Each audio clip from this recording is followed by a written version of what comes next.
Yeah, we crashed.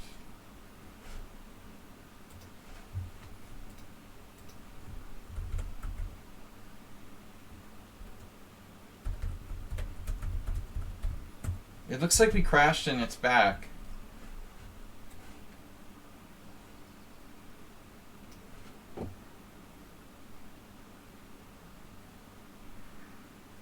I don't know if it's something that I did. I do not know. Cookie Works, you crashed the stream with that game submission. It must have been a bad one. Why does it say one chapter? What am I doing here? Oh no. Put it in the wrong. Alright. No. No.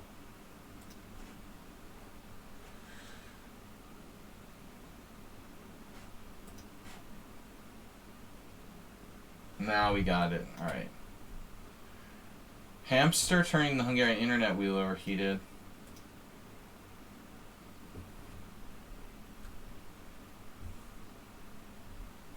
I mean, usually I only have to worry about this processor the computer getting too hot in the summer, but it's like really seriously 90 degrees. Tomorrow should cool down a little bit. We're gonna get a little bit of rain. But there's no way this should be happening in May. I mean, I don't live near like the freaking equator, you know? If I lived in like Morocco or Venezuela, I could understand it was like 90 degrees in May. Hey all, I agree with this, and excited about Saji's emphasis on longer games. But... ...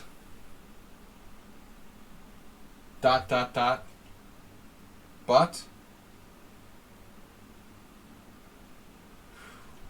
It's a good thing for cold beer. So I've got analysis stream tonight. We've got games from Asterbait, The Cheesemate versus Sumahair. Actually, that's Sumahair's submission.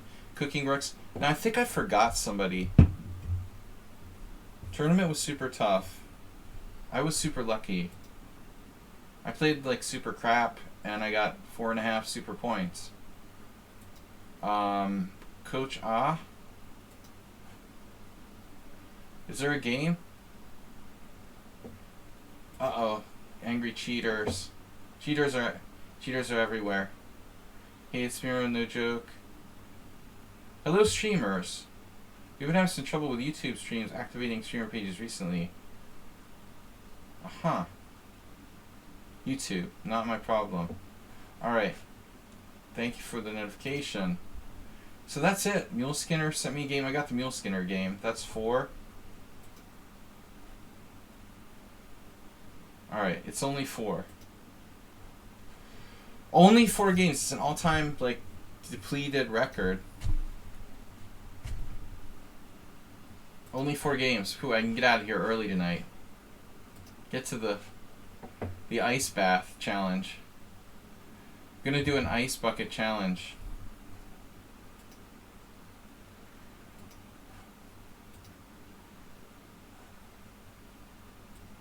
Alright guys, let's get started. Asterbait versus Mr. Coffee. They're both in the house.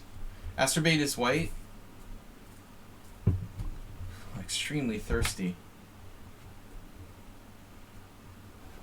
You guys want 2-dimensional or 3D board? For 500 bits, you can get a 3D board.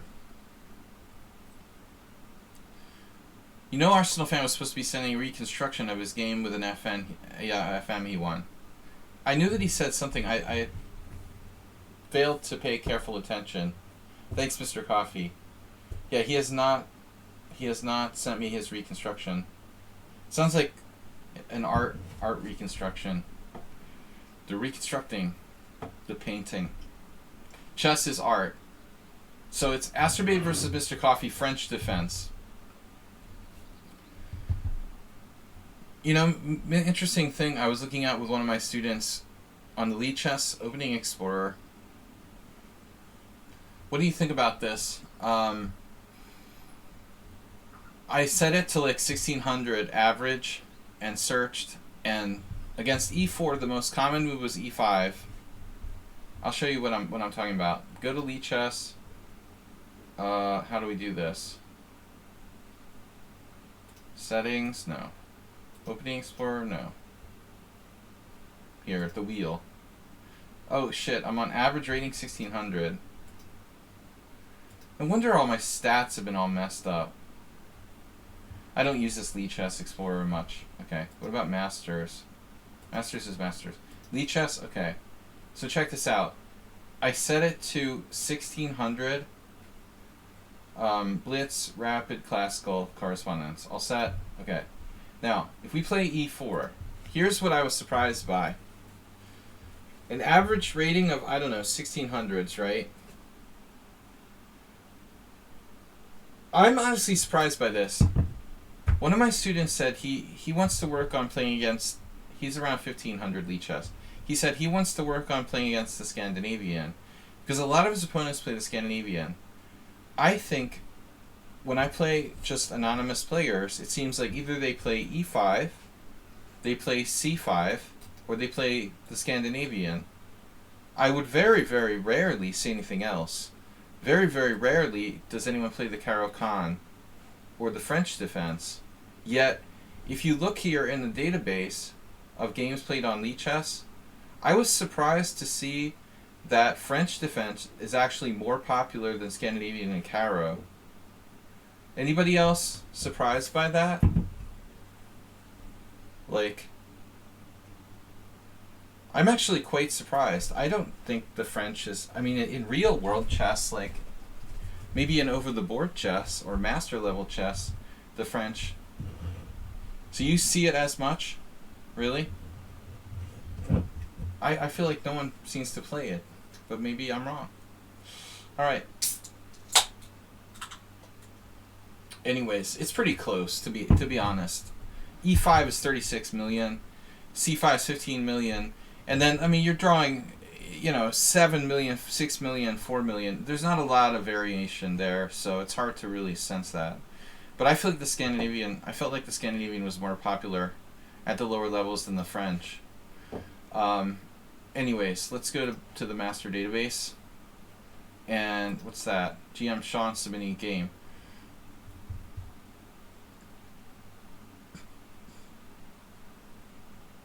Cooking rooks.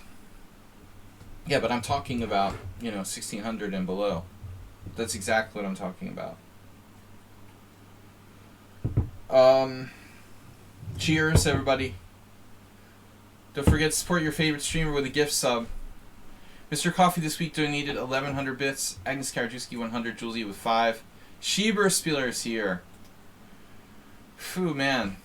You're not melting? I'm surprised everyone else in Hungary isn't dead from heat stroke. What's up, Schieber Spieler? I was thinking I hadn't seen you in a while. I hope all is well. Good to see him. V-Day Master Schieber Spieler.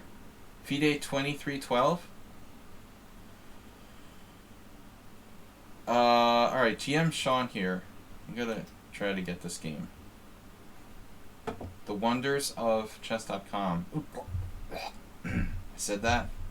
The Unspeakable Evil. 0-1. Knight Owl won by checkmate. So how can I grab this? I'm just gonna copy this. Copy, tools, analysis board. Paste. This is GM Sean is black, presumably. Study. Analysis stream. I don't mind heat, if it's summer, but man, this May 12th thing is a little bit too much. That means that we're going to be like baking for May, June, July, August, half of September. That's like 5 months of summer baking, That's a bit too much summer for me. I'm going to freaking move to Canada or something. This is crazy, dude. I didn't know I moved to the equator when I came to Hungary. Phew, it's too hot. I can handle it for like 2 or 3 months, but like 5 months is out of the question. If it's going to be like 90 degrees Fahrenheit in May, I'm out of here, man. This is too hot. Global warming. Alright, so we're back to Mr. Coffee. Whoops, game 1. My bad. Astrobate Mr. Coffee. Do I need strategy for an AC? Exactly. Yeah, earlier in the chat I said we're going to start an AC fund. My AC doesn't work anymore. Last summer, the AC stopped working before the summer. Well, it didn't function all last summer. Time for an Irish. Irish pawns. I can't even think clearly because it's so hot. So E4, E6, D4. Thank you, Porky Piglet, for joining us. Time for an Irish, whatever that is. Irish coffee. Phew. Iced Irish coffee. Maybe. I don't know where you are, but it's too hot here. I'm drinking a beer. Due to global warming, I assume in 10 years from now, Greenland will have 3 billion citizens. Yeah, U.S. is beefing up the military in Alaska as we speak now, because of the battle in the melting Arctic climates. I guess Russia will be invading from the former ice shelf or land bridge. Seriously, we should look into real estate in Greenland.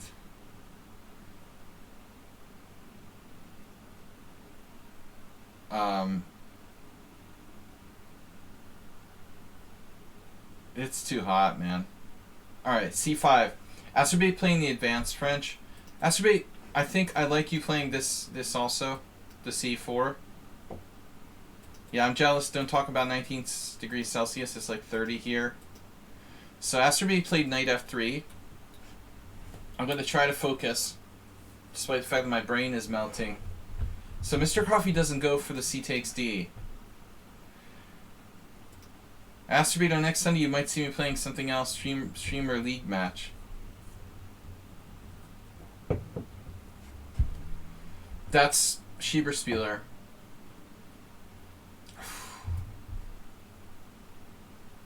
Alright. No more streamer league matches for me, man. I retire from Blitz. I quit Blitz. Knight C6, Bishop E3. So what the heck is that? Mr. Coffee can take on D4. And then the question is, what is Astrobate going to do? You're going to play, you should play like a Nimzovich Gambit. The Donk Gambit.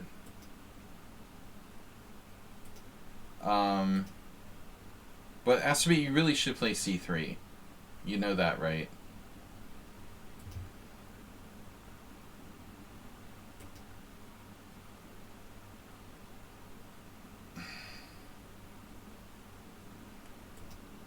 Now Mr. Coffee takes, and so what are we going to do? We have to take with the bishop.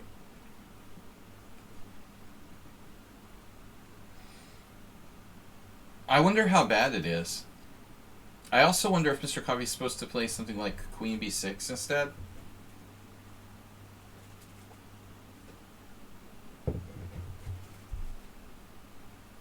I guess Queen B6 doesn't do anything special, but it does attack B2.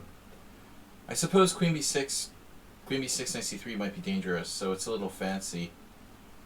Bine Bot played Knight H6. Yeah, Knight H6 is a solid choice. I mean, white has wasted the tempo, let's just say. Astrobate plays this in every freaking opening, and I keep telling him that it's bad, but he doesn't listen to me. So now on Knight H6, you wasted a full move if you decide to play like Bishop takes H6. Yeah, that's a particularly good move for black. So I think Mr. Coffee probably best Knight H6. The idea, of course, taking Knight F5, and this pawn really can't be protected. And then what happened in their game was Bishop F4, Bishop takes E5, and black is at least okay. Wonder if black rather could get more. So let's see how Mr. Coffee played it. Is there some? Maybe this is even stronger than Bine Bot's game. So what happens after Bishop takes D4? Oh, that's really strange. So the same guy had a game with Agestein. Knight takes d4, queen takes d4, knight e7, knight on bd2, knight c6, queen e3. I think in feet. I can't. Yeah. I've been living in Europe since 2004, and I still haven't really changed the way I think about. Yeah, inches. I don't know. What a. I don't know what a. Whatever you call it, a liter is like. I don't know how much a liter is. Alright, it's like a little more than a bottle of wine. I know that 750 milliliters is a bottle of wine. So, bad move, maybe good, and now, here.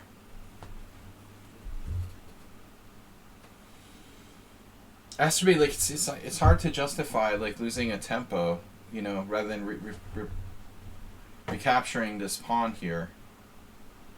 Rapunzel. You're basically playing a Nimzovich gambit down a tempo.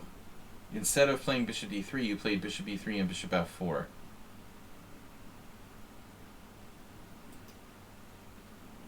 And Mr. Coffey has a dead bishop.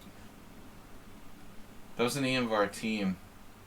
One amateur team, the Dead Bishops on the Landing. That was a Monty Python reference. But no one really liked it. It's sort of a stupid name for a team. But these are dead bishops, like mutually dead bishops.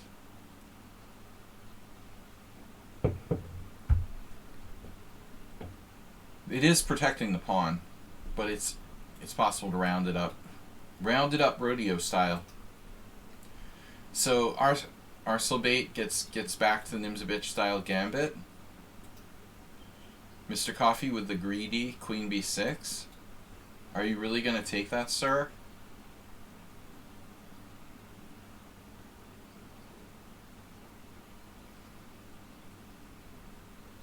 Astrobate doesn't even bother defending it. You know, so you got to think about taking this. But then knight d2. Clearly there's some danger, although I don't really see the queen getting trapped immediately. It seems slightly weird to play queen b6 if you have no intention of taking that pawn at all. Like, honestly, Mr. Coffey, I would think you would just do your thing on the other side. Rather than queen b6, why not just knight e7? Why even bother playing queen b6? I mean, like here, knight g6 or something. And go about your business. Maybe queen c7 to attack e5, I don't know. Just saying. It's even possible you could do like that. But I question whether queen b6 is really a good move. Knight on g to e7, and now the horrifying b3, so as to not lose a pawn.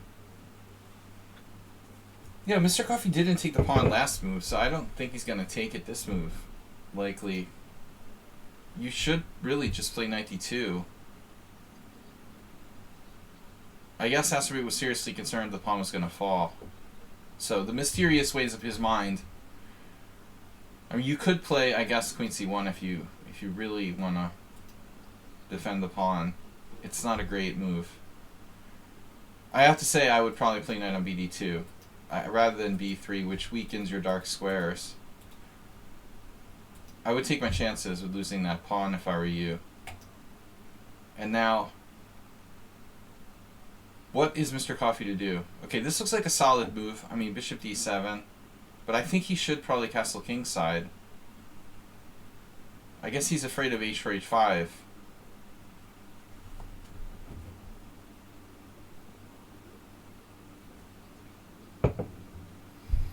I don't know. My idea was that I was already up a pawn in a good position. No need to pawn grab for black. Well, just nobody's arguing that you're not up a pawn. I agree with that. But is it a good position? You know, this is kind of vague. It's a vague concept, whether you have a good position or not. Do you really have a good position? But you have some problems, right? I've seen this repeatedly in these type of gambits where what's happening all the time is that black has trouble about like where to put their king. If they castle kingside, they come under this big attack with h4, h5. And if they castle queenside, their king's never safe. And if they don't castle their kings, it's hard for them like to coordinate their position. So I don't know, you know, if it's really a good position. I think, to be honest with you, it's not an easy position to play. You know, for like a computer, it's probably easy. But I don't think your position is easy to play because of your king position. There is no like clear, safe king position. If you could get in f6 really fast, though, and just stamp out his central pawn, I mean, seriously, what if you hit him like right away, man?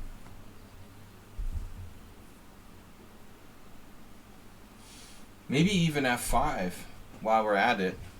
Can we dare to do that? See, the problem is castles h4 looks a little bit fast.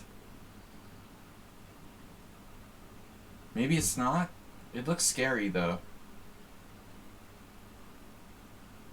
You could play possibly f5. You know, if takes, you take with the rook. The knight has various retreats. On h5, you also have knight f4. So I think your number one priority with black here is like, what am I going to do with my king, and can I play f5 or f6 and resolve the situation in the center to ensure that my king is safe in the long run. But what I think you're doing now with like bishop d7 and rook c8, you're like kind of drifting with no clear plan with your king, you know, long term, indecisive, not knowing where to go. So my big question is, can we do an f-pawn break? And what about castling kingside? f5c is hitting the horizon here in the engine's analysis. Castles kingside. I keep asking myself, what would Botvinnik do, you know? Castle kingside, if h4, f6. This is what I'm talking about. Exactly. This is like the exact line I was looking at. E takes f6. Now I don't know which way to take with the pawn or the rook. It looks like they're both possible. Well, you have an absolutely monster like amoeba of pawns in the center. What I want to do is reach a position for black where my king is ultimately like safe. You know, and then we're good to go. But what I don't want you to do is like drift. If you give him time to play like h4, h5 with these moves, these waiting moves, then like your king might be stuck in the center indefinitely. And then white has like full compensation for the sacrificed pawn. So bishop d7, okay, but I think here, like, you know, this is dangerous for sure. Maybe we need to do this before it's too late, you know, before we get stuck here. So a3, a5, and now queen e2. Now you played knight a7, so you're trying to trade pieces. Alright, I mean, the way you're playing it is like a juggling act. Like you said, you're trying to trade pieces. Interesting move, with the idea of bishop b5. Possibly knight b5. I wonder if white has some kind of tactics here with b4. Pinning you along the b file. This looks kind of dangerous. Takes, rook fb1.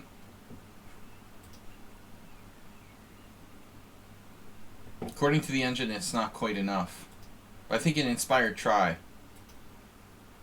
White might also try rook fb1, which is a little more straightforward. So that's what he did.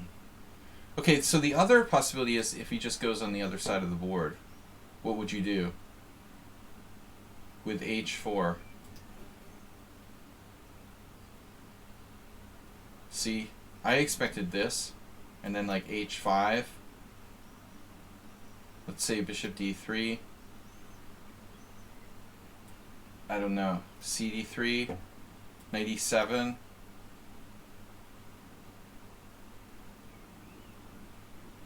Position looks kind of dicey to me. I think it's unclear. Maybe black's a little better, but still not safe. Your safest bet was to castle kingside quickly. So I think Asterbait has some play there. So Mr. Coffee goes, interestingly, with knight b5. You mentioned trading pieces, but you didn't play bishop b5. Which was kind of interesting. I would think like that would be your go-to. Instead, you played the more aggressive knight b5. There's a huge hole on c3.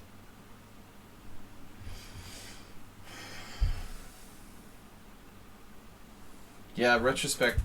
Okay, I didn't like b3. This is a problem.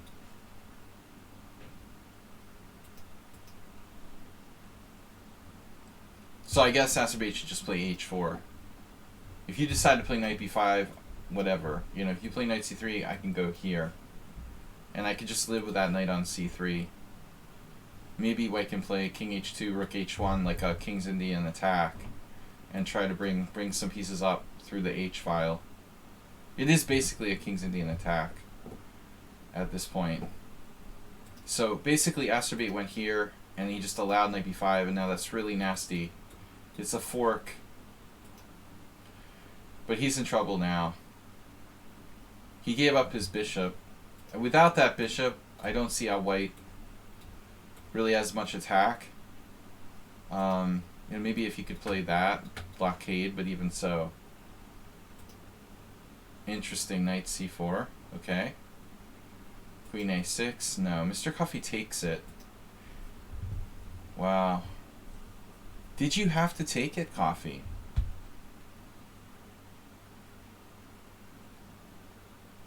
Asterbait has 12, 13 minutes to 5, but why take it? I'm not going to take this from you. Don't you have queen a6 here? Because now you could maybe take and like take with your queen or something. This is obviously not an issue. So he practically has to play a4, right? I think he literally has to play a4. You know, theoretically you also have queen a7, but there'd be like check and take, so it looks like here, here, here, and then here. And now you've got to decide what to do. But honestly, your position looks pretty safe now. So I would think you could do anything. So it feels like maybe Mr. Coffee panicked, taking immediately. Not had a chance to piece it together. Art restoration can't be brushed, Arsenal fan. You can't rush art. That's what they said in Toy Story. Toy Story 3 or whatever it was. Totally understand. So now it looks like Asterbait has some chance. The queens aren't getting traded, and I mean theoretically, yeah, he could play them if he played bishop takes c4. I guess this is the best move. Bishop takes c4, queen c4, queen c7. When you're playing Asterbait, though, you might want to trade queens.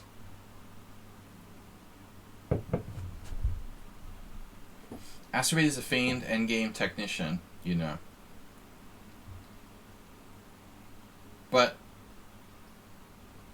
I mean, there's a check on b5, mildly annoying. You could consider queen a6. I mean, even in this endgame, if your pawn structure doesn't look good, are you really in any danger of losing? I don't really think so. You know, I'm not sure who's better, but I don't think it's white. -2. Phew. Yeah, I mean, I like queen a6 trading queens against an attacking player. So he doesn't have to go with the queen trade. I mean, white could play a different move, maybe. But I'm just not sure what. Maybe rook b5. Watch out for, like, the discoveries. That doesn't work, though. Just a cheapo. What would Asterbate do? He would probably trade queens and go into the ending and be, like, clearly worse. But Mr. Coffee plays queen c7.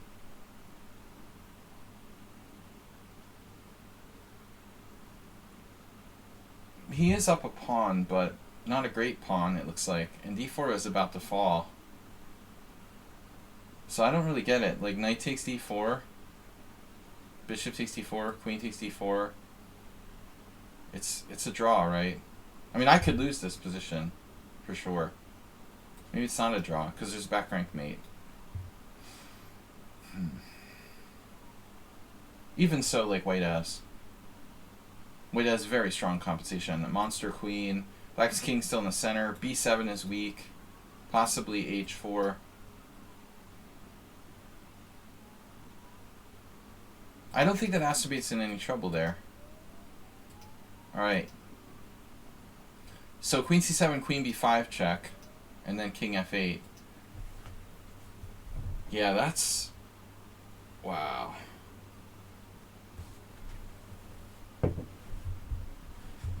It's probably not that bad, objectively, because I guess Mr. Coffee's going to play h5 or something. But it seems like Mr. Coffee is allergic to castling in this game.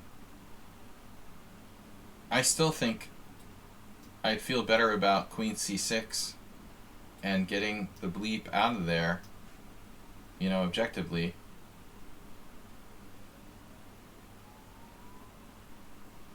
I don't see really a problem, you know. So this was risky play with Mr. Coffee. I just don't see any reason why he has to give up his right to castle. Queen takes b7. But anyway, he could trade queens. But now it's like a rook on the 7th, you know, which is obviously unpleasant. There's that. So Mr. Coffee stops it. And now knight d2. I mean, it takes forever to get your king over there. If white has time to, like, double on the 7th, black's in big trouble. But basically, Mr. Coffee just, like, was running out of time. Where did your time go? Whew. Now, this is an interesting move. But still, I'm not convinced. You know, how does white attack f7? So, king g8, knight e4, bishop e7. Oh. You hung f7. Although maybe not such a big deal. Oh, shit. I see what happened here. So, objectively, like, bishop e7.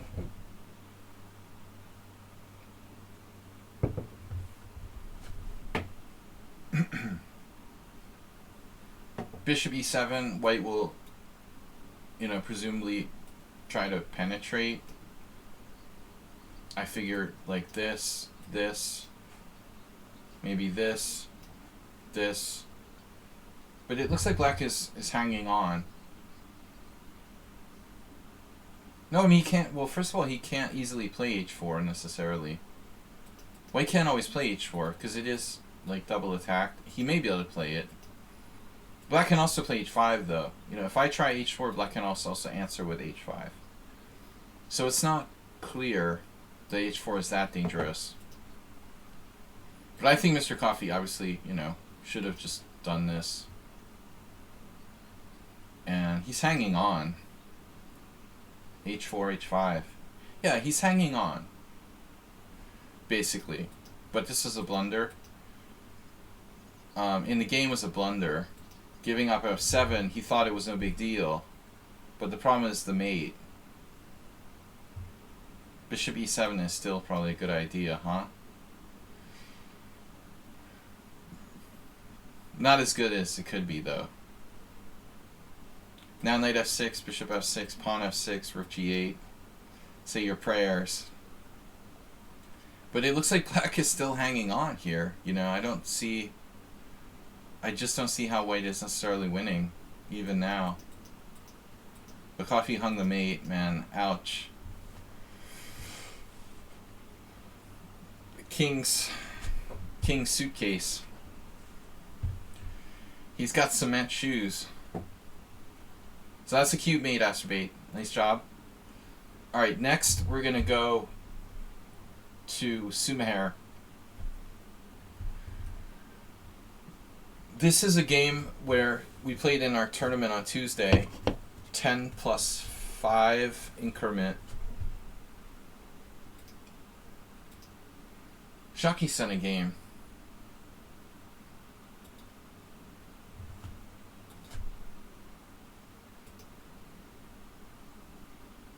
Bless up, Mr. Coffee. Bless you. Man, it's so hot here. Somebody send me an air conditioner. Alright.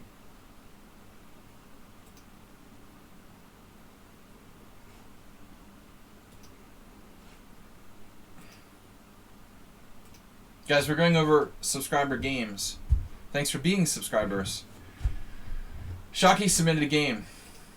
Don't forget, donate, support the stream.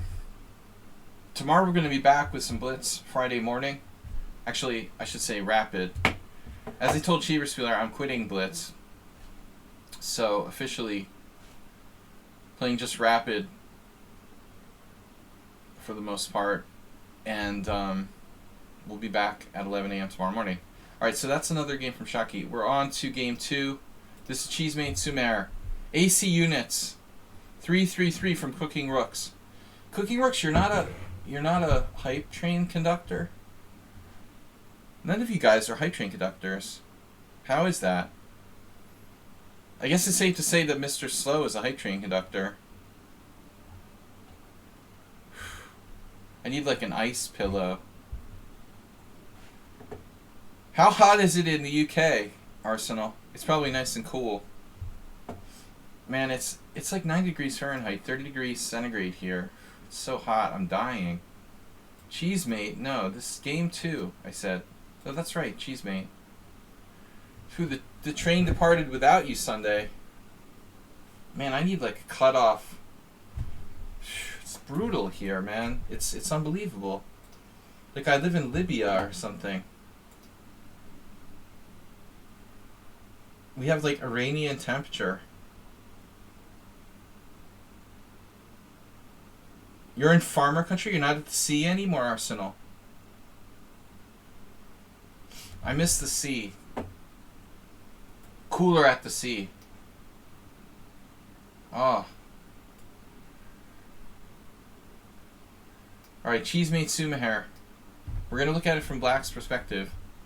Cheesemate playing a nice Catalan. Queen's Gambit decline from Sumaher. Sumaher has a solid repertoire. You'll miss the beach in bikinis. You do look good in a bikini. Cooking Rooks, how did you do that? You changed your color. You like a chameleon. Thanks, Mr. Coffee. Edit command. Oh, by the way, did you see our new moderator? He's straight out of ankle custody to moderation status. Knight f6, g3. Alright, Catalan is tough. But if you play the black side of the Queen's Gambit, you've got to know what to do with the Catalan. So bishop e7, castles. Now I don't know. Love the new mod. He's very controversial. Next I'll be like making Bob a mod. If Bob ever gets unbanned, I might think about it. Not. Alright. We don't talk about chess.com and we don't talk about Bob. Knight on bd2.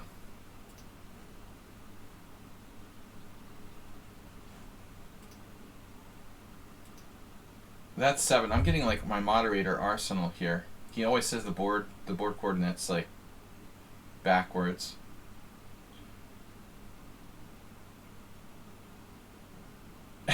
Tyler Durden. Drinking club. Alright, so the question is it better to play c6 or knight on bd7? And the answer is, I don't have a freaking clue. But somehow, I don't know, maybe c6 is more flexible. Because if you keep the knight on b8, like, protecting these squares, you can go b6. Maybe you have more options. With the knight covering these squares, perhaps you have more options to go for, like, bishop a6 or something. You don't weaken these squares as much, and you go for b6, you might be able to go for fancy stuff like a5, or a5 bishop a6, or just bishop a6, something more active than the traditional b6 bishop b7. So this is a very traditional sort of solid move. Queen c2, and now c6, and now white to play.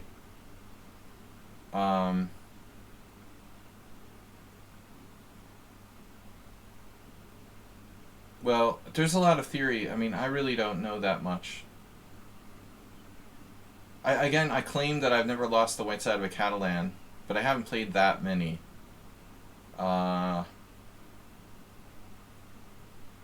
I mean, you know, in like long games, not blitz, obviously, but the question is, I've played like everything in this position. I've probably played bishop f4, b3, knight c3, knight on bd2, rook d1, literally all of the above. I played all 6 of the first moves for white in this position. I'm certain. You know, it's kind of funny that knight on bd2 is white's #1 move, but in terms of sheer numbers, according to the master database, because it is actually, in my opinion, probably like white's most passive move. Maybe b3 and knight on b2 are sort of equivalently passive, but yeah, like if you go to player, if we do Sparkle Horse, sorry. Let's just see out of curiosity. I've got Asterbeat in there. Let's see, me. Me as white.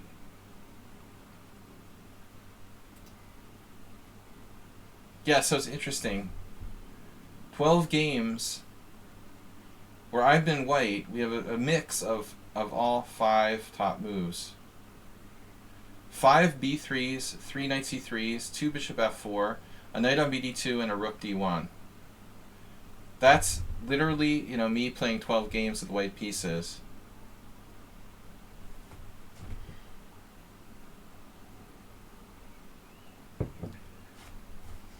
Rest in peace, Sparkle Horse. You're just bringing that up now?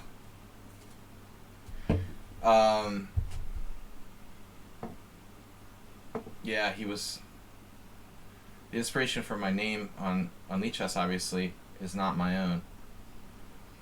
Not my favorite singer of all time or anything, but just someone who I liked. Anyways, it's funny how you interpret this position like differently at different times. I've literally played every different move. So, rook d1 from Cheesemate, if we go back to the real database, this looks like a good move to me. You know, the only thing is, like, if you don't get in e4 at some point, now, is this rook definitely going to play a role? I mean, it's kind of it's like a preventative move, you know. You're trying to discourage black from breaking. Eventually, down the line, you're discouraging black from making a freeing advance. But you can see, like, the main move is b6. What does this rook do against b6? You know, nothing. If black doesn't try to go for, like, c5 or e5, but just develops a solid structure, there's nothing special for white. b3. I think bishop a6 is more active than bishop b7. You guys see that even a5 is a move? That's what I'm talking about, like bishop outside the pawn chain. And sometimes you've got like a4.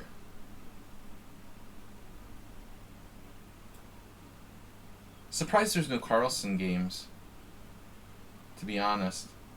Okay, a5 is kind of rare.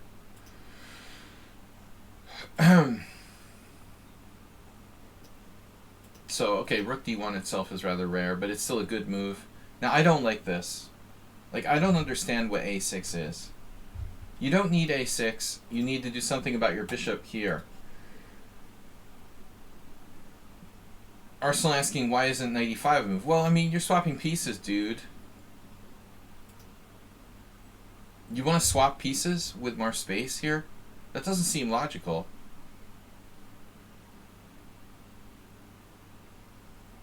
Yeah, I mean, I'm blocked in by my own, you know. I've got 4 pieces, like, fighting over the d7 square. You don't want to, like, stick your knight on e5 and let me, like, you know, exchange my way out of that congestion. But a6, yeah, I mean, you don't need this move, really. You need a way to get this bishop in the game. So b6 is definitely the way to go. I had this position, wow, that's a flashback. I think I had this position with black once against Boris Pelopolsky. He was a FIDE master, and I think I played knight e4. Pretty sure it was the same position. One of my only Stonewall, maybe one of the only games I ever played that was similar to a Stonewall Dutch. I don't remember the result. Maybe I even lost. I think I was like a 2200. 1990. 1991. I think I played this with black. Trying to play a Stonewall type setup with like f5. It's not great though. So b6 is the best plan. This is bad, and I think that Sumahara did something similar against me. It really has no particular point. Like b5, okay, it's white can just play like b3. He does it immediately. And now knight e4. So you're playing a Stonewall with a6. Okay. It's playable. It's not great. Now, Cheesemate plays knight c3, but I'm not sure what he should do here. You know, the one drawback of Belopolsky Cheesemate system is that your f2 pawn is a little bit weak. So in a Stonewall scenario, or check out the scenario, like Tribe Called Quest, you know, you're going to have problems with this thing with the f2 square. We kind of we're going to regret like playing rook d1. You know, maybe that's the problem with rook d1. How do we handle this? I think I had a very similar game with Sumahara myself. And I think I decided like I would try to play f3 somehow. If I could play knight e1 and like f3, you gotta watch out. I mean, there's stuff like, there could be crazy, weird, you know, this is a bad move, obviously, like loses a piece. But I'm just trying to prove a point. Like, there could be some kind of diagonal pressure here. Maybe this pawn will come under pressure. Doesn't look convincing, though. So I feel like, I think I might have done something like knight there. Although it's not a big deal. Black can play f5, f3. You bring the knight back. You know, he probably did like this against me. Knight d6 or knight f6. Probably knight d6. Or knight g5 even, to come to f7. This pawn is a little tasty, though. It could fall with the queen there. So, but Cheesemate plays knight c3. Okay, the problem with knight c3 is, like, what's the plan? Knight c3 is good if you're going to do, like, rook b1 and do a minority attack. But black can exchange it or play f5 here. So he decides to exchange it. I guess f5 is, like, way more ambitious.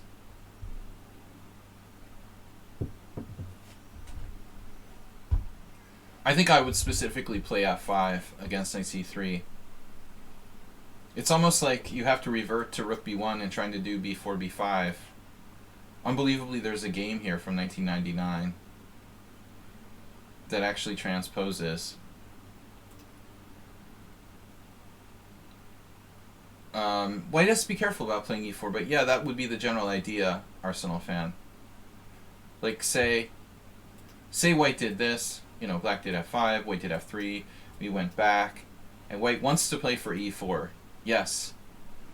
If you study Botvinnik 100 selected games, there are some games where he plays the Stonewall Dutch with black, and I mean, white is trying to play e4. Also recommend playing through, for black side, Stonewall like Botvinnik, right? Carlsen. But from the white side, Petrosian was very strong against Stonewall Dutch. You probably want to look at some Petrosian games. White's plan is to play e4, but we have to have it supported sufficiently to get it in. You could see something like this, bang, e4. I could see white sacking a pawn for a massive center. Looks very dangerous for black. He doesn't want to see that happen. So like here, for example, here, black tries to stop e4 with everything he's got.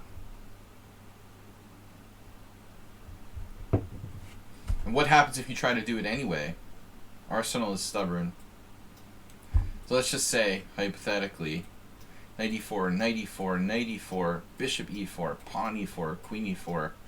You get in e4, right? And black is stuck with the magic bishop. One good bishop and one bad bishop. If somehow this bishop magically got in the game, boom. Hello, my name is Mr. Bishop. How about yours?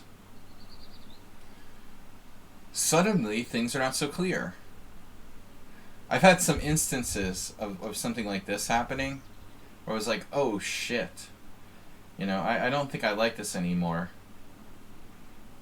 This looks really dangerous. Phew, it's like +2. Oh my god, it's +3. The white king side is just dead. So like white has to be well coordinated, E5, relatively important move there.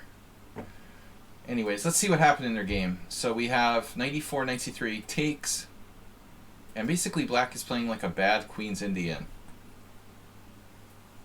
You have a Queen's Indian where he like put his bishop from b6 back to c8 and played a6 and d5 and c6 or something. Seriously, if you like take this pawn back, take this pawn back, take this pawn back, play b6 and bishop b7, you would have like a standard Queen's Indian. It's like he undeveloped his bishop back to c8 and then put all of his pawns on like white squares. It's stodgy for black. Now he plays b5, super stodge. It's super stodge, right?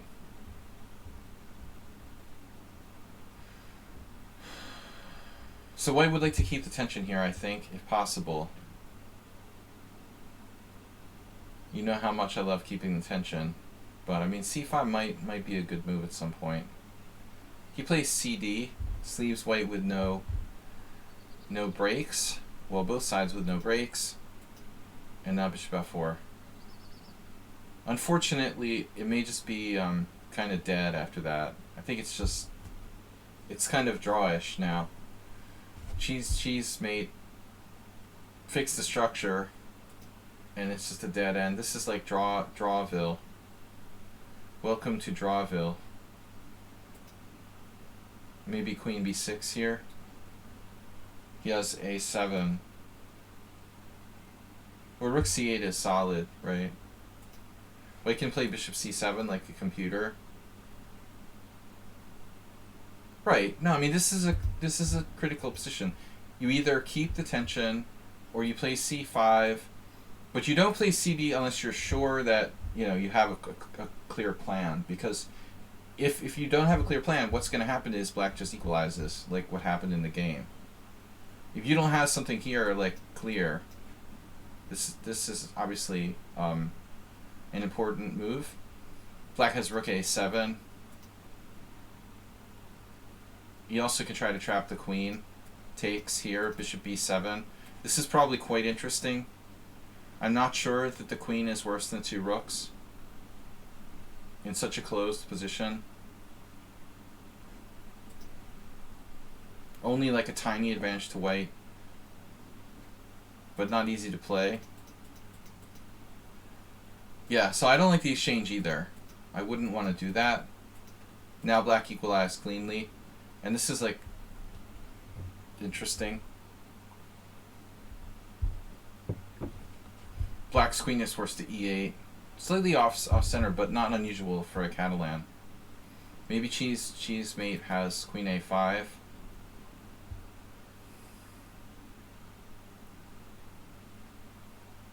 He might be able to play f6 and squeeze the queen out here, but it's not great. This looks more active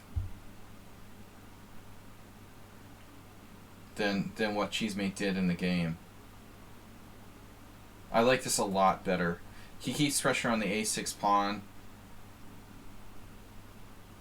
This looks like a good move, actually.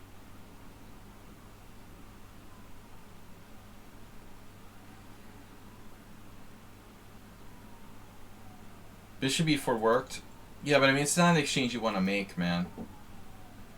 Right? If it works, like, white is left, I mean, black is left with kind of a bad bishop. Like, even if it works tactically, I think that black is slightly worse strategically. We'd rather not do that. I prefer this, but this looks kind of lame. I guess cheesemate just was a little not ambitious enough. And now he walked in this little tactic. Ooh, that's a sweet move. La petite tactique. Another reason to play queen a5. Damn. Okay, it's not so clear. Takes. So now white has a passer. This is not so clear, actually. White has a protected passer with b4. Maybe white is still just better. Although if black gets in e5, he has some chances. I guess white's still better.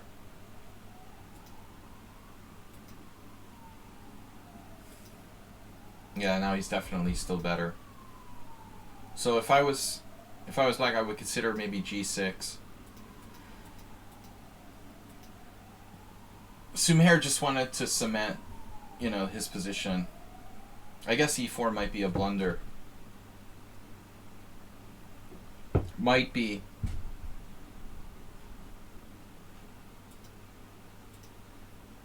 It might be a blunder. e4 is a blunder. Damn. So he missed it. e4, e5. And now black plays e5, and black's actually got his own protected pass pawn. You know, it's interesting, like, you could win a pawn here, but do you want to allow this access to, like, d6? No. So he plays d4.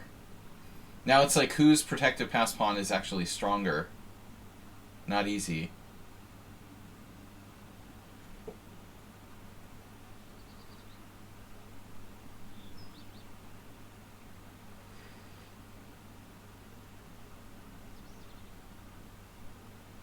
So f4, f6, fe5. I don't like that move either.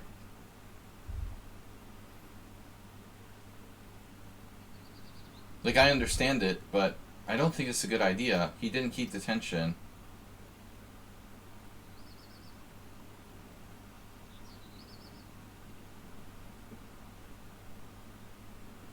Feels like white would be better off keeping tension.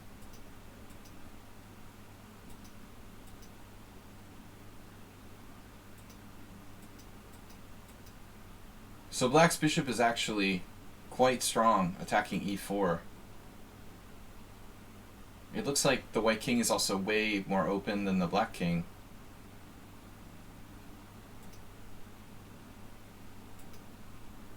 And he trades down in this ending. Holy crap. I see. So the ending is this. This is interesting. Maybe actually, maybe black is lost here, huh? If he trades.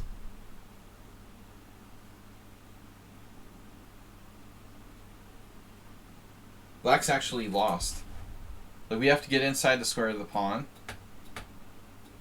So king f7 or king f8. King f3. But eventually white will have two passers. It's unstoppable.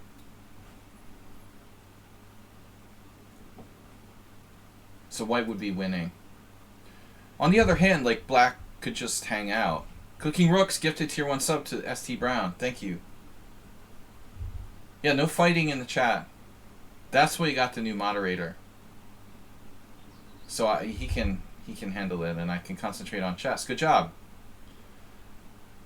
So queen f7 cannot be traded on f5, but you could play like g6 or something. You could just like force the queen to a different square. I mean, I want to say this is a draw, right? But there's a problem. But it should be a draw. Take, bishop h3, threatening bishop here. And that, like, all hell would break loose there. That bishop gets in there. Although, does it get trapped? It gets trapped. I mean, I have no idea how to evaluate this position. This looks really, really crazy.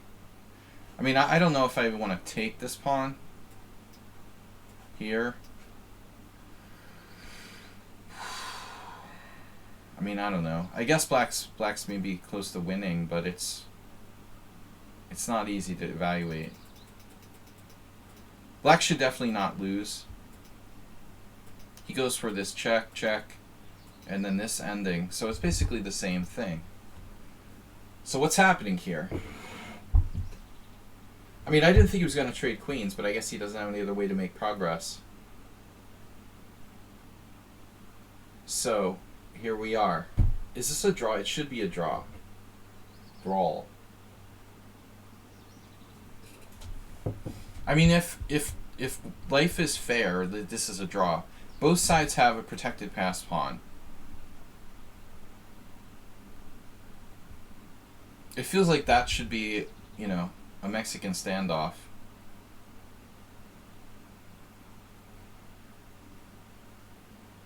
Black played king f7, but I mean, he played king e2. He could try to be more aggressive, but I guess it's risky to give up that pawn. So he plays king e2. Okay.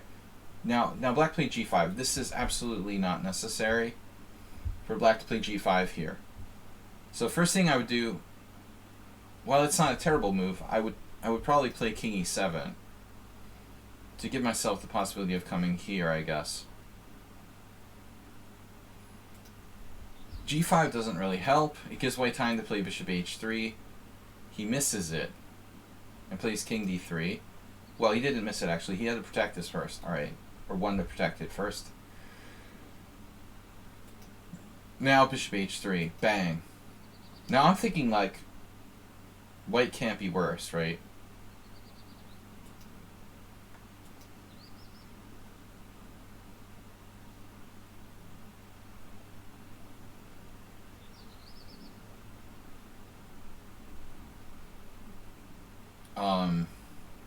So he let the bishop come in, and then he had to play bishop b7 to stop bishop c8. Now he allows c6 and c7. Oh my god.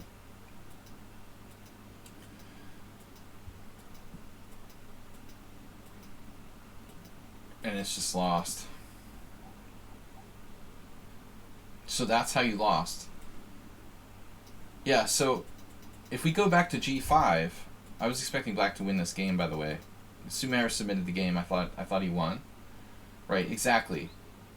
So white had to take this time to like protect his e4 pawn. If we go no g5, g5 is unnecessary. King at king e7. It's still not so simple, right? King d3. You know, actually g5 isn't necessarily a bad move. But we have other ways to hold this. I mean, can't you just play like bishop d7? There's no way we should lose. Bishop d7.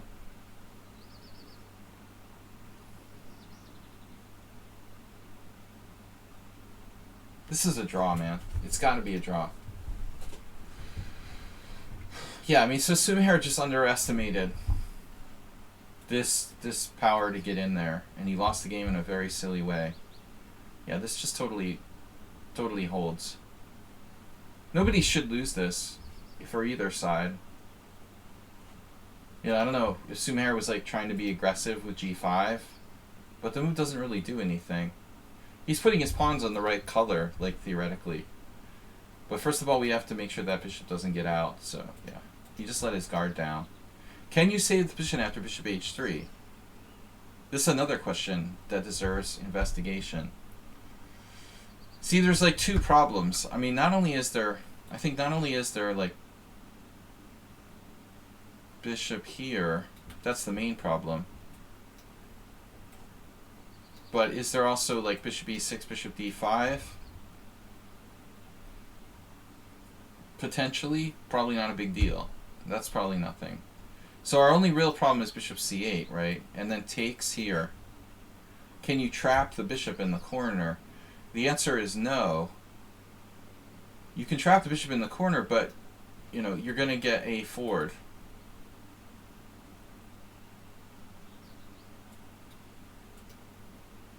But would a4 possibly lead to some kind of complex thing where black's pawns are dangerous?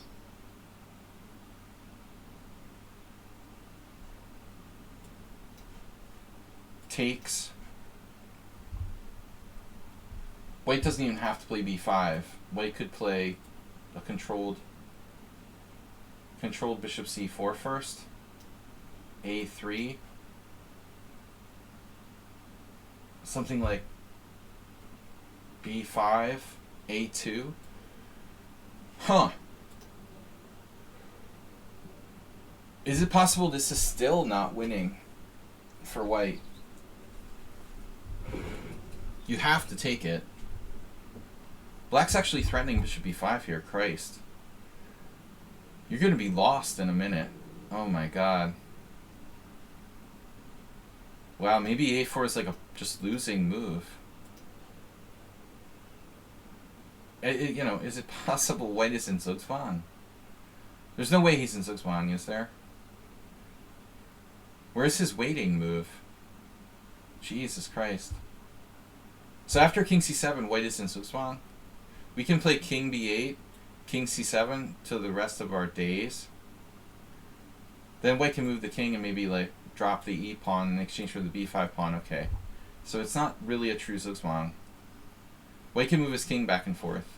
It's probably still a draw. But a4 loses. I thought a4 loses. The only winning attempt for white.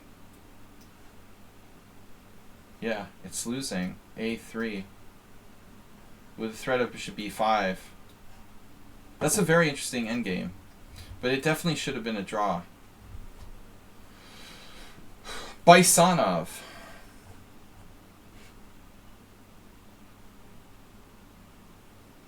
Son of Bison. If we have time, we'll include your game. Good game, guys. Nice endgame. I love endgames. We need to get some, the mysterious Keith Arkell. Ooh, it's hot in here. This is from last year. Baisanov with white. Copy link to highlight? No, I just want to copy it. Okay. Tools, analysis board. Man, it's like 1,000,000 degrees in here. I'm going to open the window more.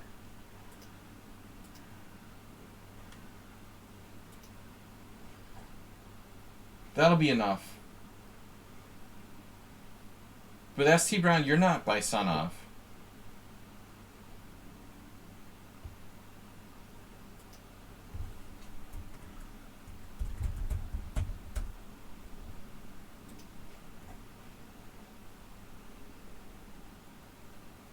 You're saying it's a nice endgame. I didn't know what you were talking about.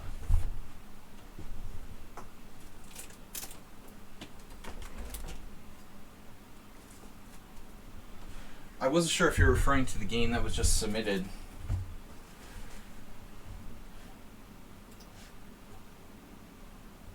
No, that's Bill, right? Hot in here. All right, we're on to the next game. Thank you for 100 cheers. 100 cheers. Cooking Rooks with a gift sub earlier. 100 from Bill. Almost the hype train. Okay, we're up to Cooking Rooks versus Anonymous Black Hat. Bill Bison. The Bisonic Man. Had to sell my Bisonic Man stuff. It's a combination of Bionic Man and the Masonic Man.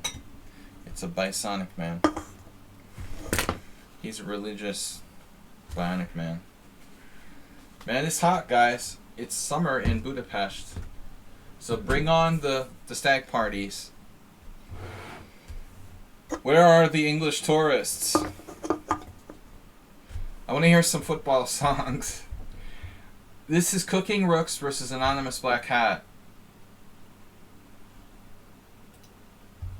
Cooking Rooks, thanks for joining us and for donating a gift sub. Cooking Rooks at E4, he's an E4 guy. Ooh, the Queen F6. You know, I had one player, Yabatis today, was talking to me about like weird ideas that one could play against Knight F3. And honestly, I mean, this seems like if you're going to play something off the wall, to be honest, like, that's probably one of the better off the wall ideas, I would think. Yabatis today was suggesting, like, he tried to play Bishop D6 in a game.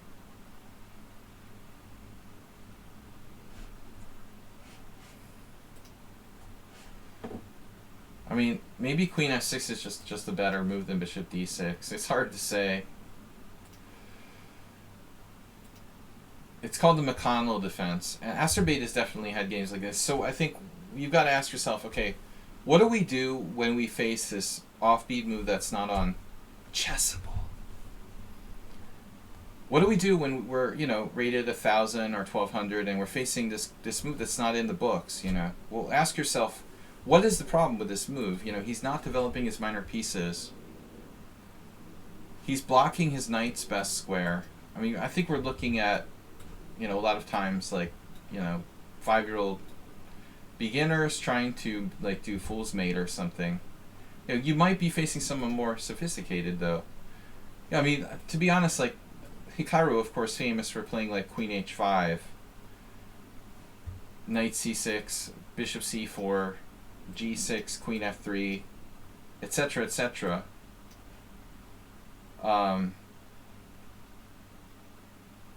We can't just assume our opponents are idiots because they play such an opening.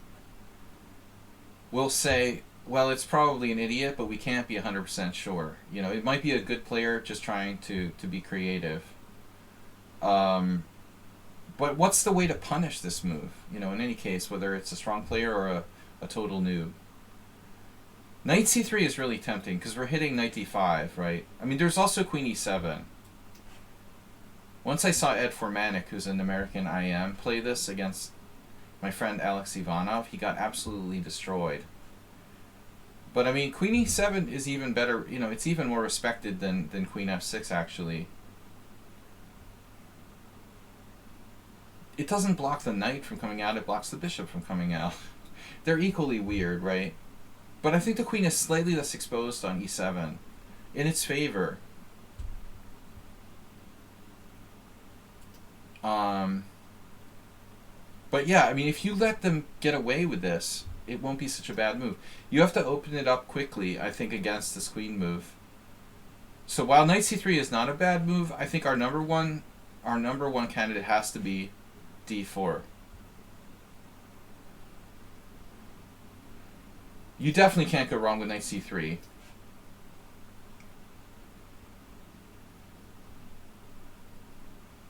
And the threat of Knight D5 would somewhat limit Black's options. But if you do play Knight C3, you've got to be planning on playing D4 quickly. Opening the game quickly. It's the same thing as like if they played H6. I mean, I see this against the Philidor all the time. D6, Bishop C4, H6, and then people do like D3. You know, This is crazy, man. I mean, the guy's going to sit there and play h6. You can't play d3. You're not taking advantage of their move at all. Kind of the same thing with queen e7 or queen f6 as the h6. They're slow to get out. You know, you got to try to open it up quickly.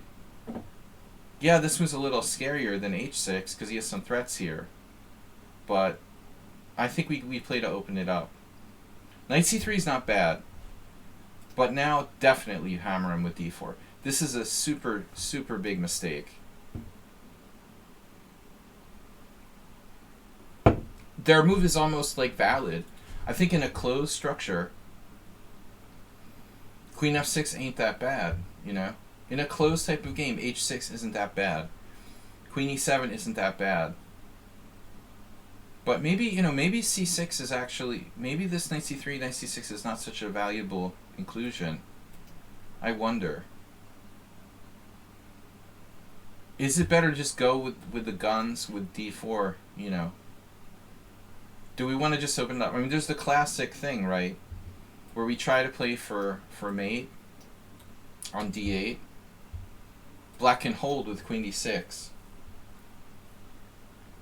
And then knight takes e5. Obviously queen e5, queen d8, but you have, you know, you lose a piece. Queen takes, king takes, and f6, dropping a piece. I've seen very similar stuff against the queen e7. Like queen e7, same idea. Knight c3, c6, d4, d6. You know, but this is not so dangerous. Take bfd, right? Like bishop g5, he can go here.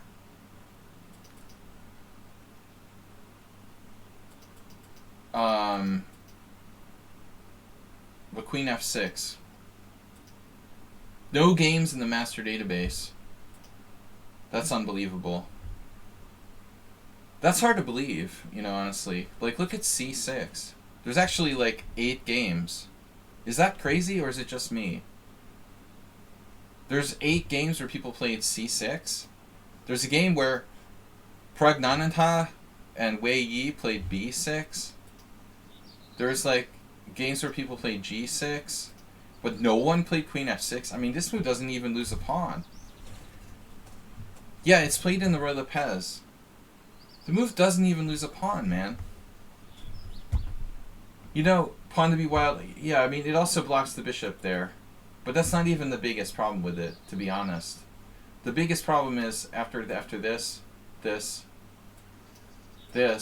you gotta open it up. You know, you just gotta open it up. But black's gonna play this. So what's the best thing to do here? What can we do? Bishop g5 first, right? Boom. Oh, now he's screwed. So actually he's screwed there. So if we play d4 straight away, he can't play d6. He's immediately screwed. Or is he? Here he has queen g6 attacking the e4 pawn. That's a little unclear. He has an in-between check. This is probably a good position for white. But, you know, would require a little bit of calculation. So I think that black will most likely take. That's what I expect black to do, you know, in most cases. If you try to chase, I have a lot of experience analyzing like acerbate games. If you try to chase the queen and overextend your pawn, you're going to get hit by queen g6 on the g2. And like bishop d3, you know, what are you going to do? You're going to have to calculate pawn sacrifices. Maybe this is good, you know, maybe you can sack, you know, all your pawns for like raging development. It's very possible. But I wouldn't be 100% sure. But all I know is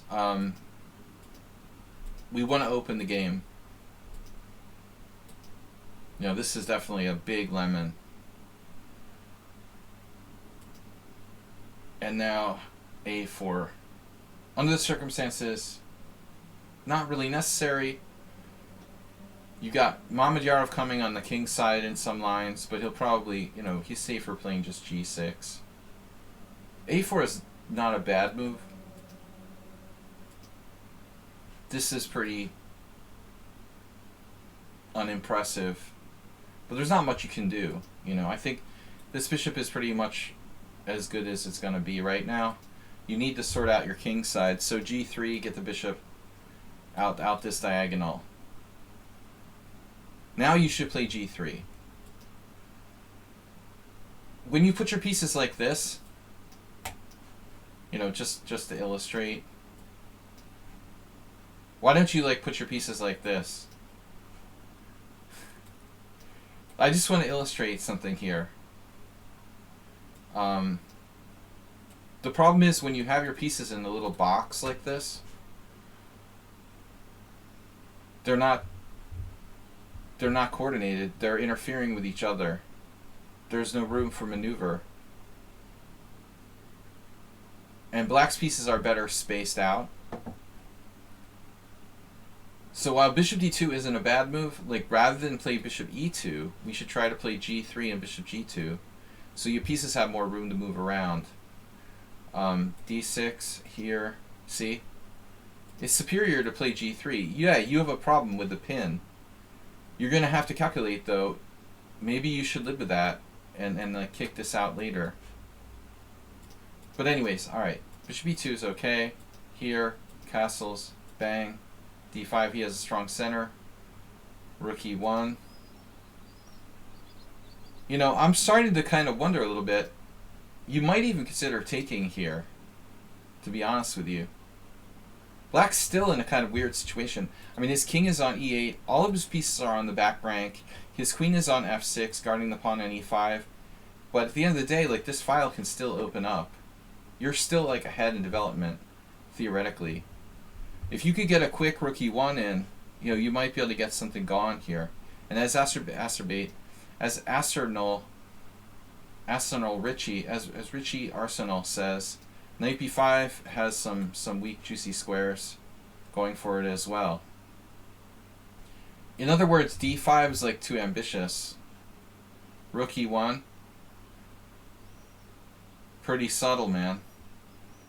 So now he can take or push and keep the center closed. Yeah, maybe we should have gone with this. Let's check what the engine says. Yeah. Wow. It's really good. Despite that lame bishop on e2, we have the best Philidor of history. Arsenal fan says knight b5. It's the ultimate Benoni. Here, we got rook e1 coming down the line for you, baby. How's your king? How's your king doing there, buddy? a5's hanging, by the way. I don't know. I was just throwing out some moves. So he opened it up too early. You failed to, extrapolate. I'm going to turn this engine off. So he takes and now it kills the game to some extent. Unless he's dead lost. Pawn takes is kind of lame, but it's the solid move to play because you keep the strong center, which you can't underestimate the importance of that. Knight takes is very interesting because he only has a couple squares for his queen. You can chase him out. I mean, he's got to be extremely careful here. There's also the chance this thing could blast open. Just because you played d3 before doesn't mean you promised never to play d4. I mean, in all honesty, imagine this position where he goes here. I mean, you could blast open the game at any moment with d4 and just all of a sudden, wham. This guy is toast in this position. Your pieces are just guaranteed to win against that king on the back rank. I've seen that in a lot of those, Caro Kann, the d3 Caro Kann lines. White plays d3 and then all of a sudden d4, when you're not expecting it, can be very strong. So normally it would be pawn takes, but I think in this case you can take with a knight, keep the dynamic pawn structure, and break with d4. Now the structure is fixed. He blunders with knight g6. No, this is a good move. Knight g6 is a good move. Solidifying that. Yeah, now your bishop is bad. So I think this looks pretty, like, normal. You'll have to deal with bishop g4, though. That's a little unpleasant. You might want to consider g3, keeping him off of f4. I would seriously consider this move. Because once he gets into f4, you're going to have a hard time getting him out. It also kills his knight. And if he tries to play, like, h5, you have h4 and, like, bishop g5. Or just bishop g5 immediately. g3 is not bad. But you play this is ugly, dude. And all I know is, this is not the first bad bishop I've seen today on d3. Someone else I was analyzing with today had a very similar tragedy bishop. Look at these beautiful, beautiful pieces that black has. And you got the tragedy bishop. If anything, maybe g3. There's also h3, but I think in the instance where this happens, you're gonna have to very seriously consider giving up your bishop at this point. I think the time has come. You know, it's got to go. The knight is too strong. Like, if we play this, I don't know, man. That knight looks awfully dangerous. So, just stop it now. You know. Here, if you're like dogmatically like, no, I can't play g3 because my coach told me not to move pawns near my king. I mean, that's why you know, you take people beyond the beginner level. You start finding exceptions to general rules, like g3. Yes, you are weakening the white squares around your king. It's okay. Why not bishop c4? Look, bishop c4 is the first move I thought of. But the problem is, it doesn't really threaten anything. Like, it looks nice, but it doesn't really threaten anything. And you're walking into possible pins here with bishop g4. There's also knight f4. It's better for the bishop itself, definitely. Definitely. But I don't think it's as good as g3. There is an argument, though. Like, black will play bishop e6. If you play g3, black will play bishop e6, and you won't be able to play bishop c4. White's going to have to work here. You know, maybe this is a better move. But on knight f4, I think we're going to have to hack it. And if bishop g4, we're going to have to take drastic measures. It looks like white's going to have to play h3. And then take, and then allow the queen exchange. And on something like this, you probably have to come back. But it looks like white's okay, maybe. Yeah, complicated position.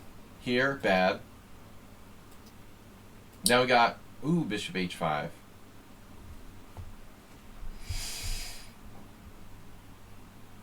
I love it when a plan comes together, right? Now, you got the g4 here. Now you have to decide if your opponent is a genius or an idiot. It's like playing poker. You know, you can't believe they just did that. So they either have the nuts, like 4 of a kind, like, or they're just not paying attention. You know, I mean, g4 is obviously winning a piece, but you have to watch here. Is there some kind of trick? You know, are you weakening your king side too much? I don't see it. You know, I don't see how it could be justified. Knight f4, you just take it. He's losing a whole bishop. Yeah. He just lost the whole bishop. You gotta take it. You're very lucky. Now you're up like a bonus bishop. And this is a killer. Look at that. The miracle of super bishop. See, folks, that's what happens when you lose control of the pawn center. Suddenly the worst bishop becomes the strongest piece on the board. Now, Cooking Rook said that his big weakness is like when he has a good position, he screws up. See, like, yeah, I mean, I don't like this giving this pawn here. Unless we're trapping his queen by force. That seems like an unnecessary risk. I told Cooking Rooks, when you're on material, you have to try to trade pieces actively and change your perspective. I would almost automatically play like King H2 here.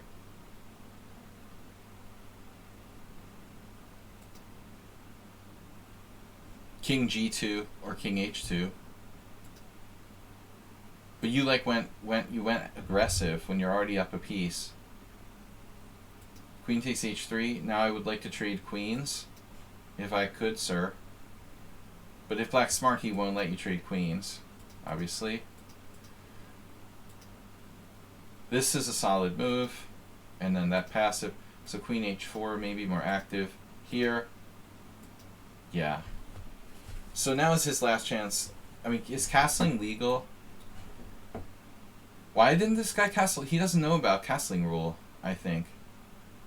He must have been confused when you did it. F takes C6, Rook takes C6, check. King F7, Queen G4.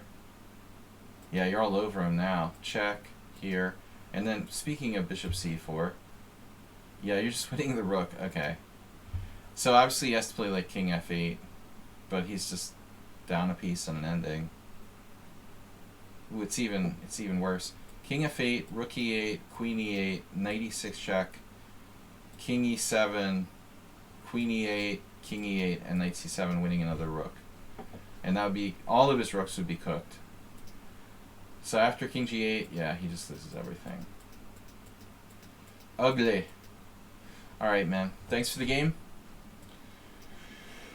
Chapter 4. So this was our first additional submission. Actually, before I do this game, I should do the Mule Skinner game. Because that came first. Mule Skinner came first. He never, Sire. Difficult 90-30 draw. With Black against 200 points stronger player. I was out of book on move 7. It's game 5. The draw game. Yeah, that's funny. Cooking Rooks is a good name for that. Cooking Rooks is a good name for that game. Alright, what am I doing? I am dying of thirst in heat of Budapest. Thanks, guys, for joining us. You just tuned in. Perfect, Mule Skinner. Just going to do your game. So, 200 points lower. Analysis bits. 1,111. Thank you, Sire. Sire Coffee. You will call me Sire.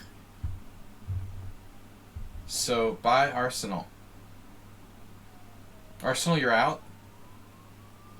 Alright, see ya. Moderator, check your ankle your ankle monitor at the door. Make sure to clock in your time card as well. D5, Bishop D3. Alright, we're going to go with black here because Mule Skinner is playing black. He only submits French defenses. And then so it's the Anita Gara Aronian game. My Hungarian friend Anita played this against Aronian in Gibraltar a couple years ago and like drew him. Which is a pretty good result for a player who's like, I guess she's a men's I am. Can't remember, but she's around 23, 75 FIDE. To draw Aronian is a pretty solid result. She played this against him. I don't know, objectively what the best is. Most people play the line that you played with d takes e4. But I would imagine like there are other ways for black to approach this. Objectively.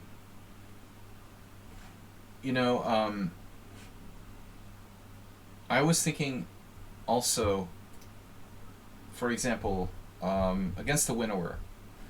White plays knight c3, black plays bishop b4, and like the computer I think likes Bronstein's move, knight e2. I guess Aliakin, Bronstein, a lot of strong players play this line, but mainly my thinking is we might be able to make the French defense player uncomfortable if we can convince him to give up his center. You know, I know this is okay for black, but I think that a lot of times players sort of wander into positions that maybe they're not that comfortable with the structure that arises. You take the typical French defense player, and he just knows this is like the main line and just regurgitates the moves, but he may be playing a position, you know, he doesn't have that much experience with, and after this, and this, you know, we're back into White's knight is a little awkward, but we're into what is sort of structurally Rubinstein French. You know, I think practically speaking, what you often want to try to do is to put your opponents in positions where maybe they're not experienced or comfortable. Is Mule-Skinner comfortable playing, let's say, this type of structure or not? Maybe, maybe not. But you know, I'm wondering here if White plays Bishop d3, they're kind of hoping for this line. I mean, I honestly think that almost everyone plays this variation, but it looks okay for White. You know, you take knight f6. It's almost like too automatic. Everybody plays bishop f3, and the statistics look pretty good for White. You know, so I was thinking if I was black here and somebody played this line against me, I would want to try to play something, you know, more maybe offbeat or different. The question is, you know, what's out? What is really? What are black's options after bishop d3? Is there any other good moves? Is there any other good move? Like the Tarash, playable. I'm just calling it the Tarash because you play c5 against the Tarash. But honestly, like, I don't know, bishop d3 is probably as good as like knight d2. So c5 is an option. Knight c6 is an option.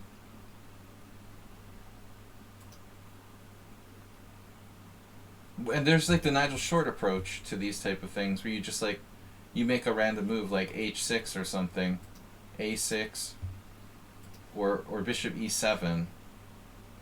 One of these moves like that. You know, so anyway, I'm just like, and then of course there's the natural knight f6. I mean, this has got to be reasonable. Knight f6 here. Are we going to transpose? Or what is this, actually? Is this bad? I'm kind of interested in the statistics here.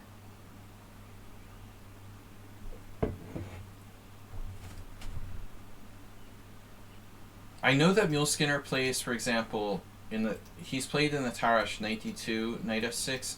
We had some game where he beat me in a nasty game with this f4 line. I remember years ago. I'm not out of games yet, but there's a big list. You might have to donate a lot to get on the list. Might take a 6-figure donation. What's up, Nils? I'm just kidding. But anyway, I'm trying to figure out, let's just quickly look if there's anything serious here. Bishop d3, alternatives to taking. So Stockfish likes c5, but it's not as good as d takes c4. But what's the deal with knight f6? Really bad. Ooh, the computer is like ill. That's top secret information.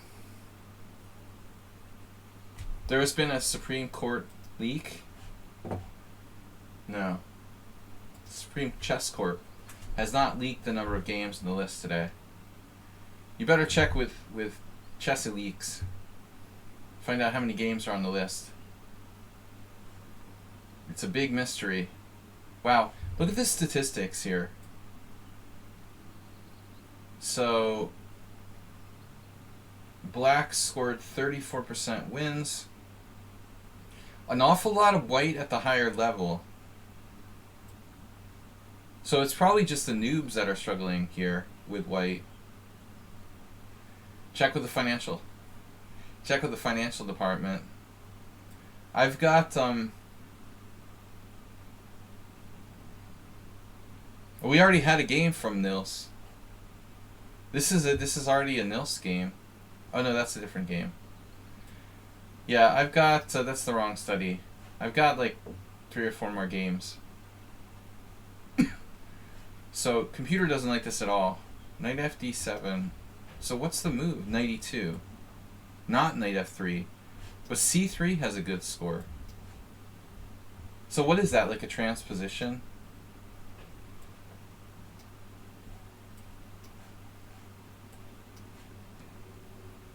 According to the engine, like, white is better by a full pawn here. This is just not good.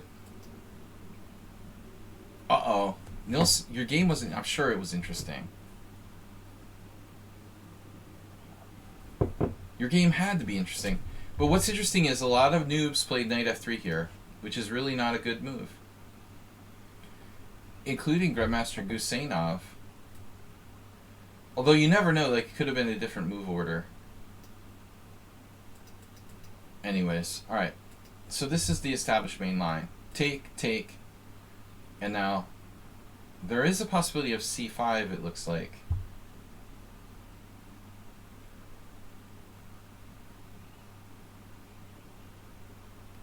Guess what, kids? There's no bishop E5 check. This is like some sort of secret move.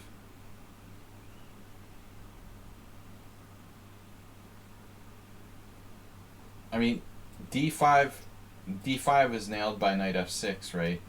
And you're really hurting now. White would probably have to play Bishop G5.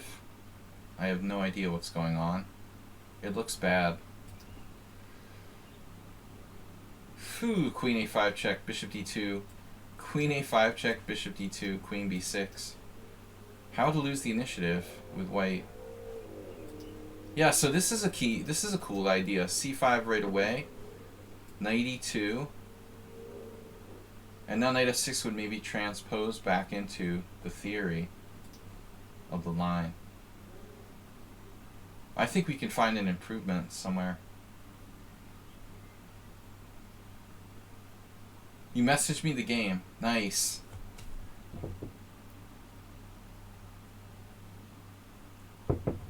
I've got donation notifications turned on. Just so you guys know. If you happen to make a donation, we will get an alert.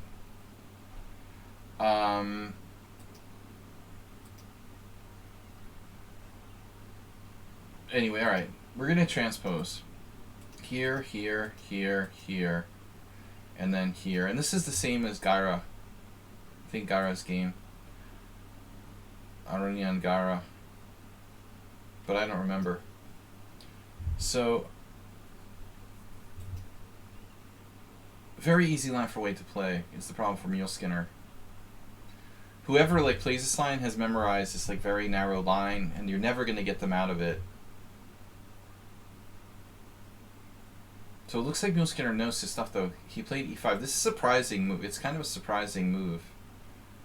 But it liberates the bishop on C8. IVYM, welcome.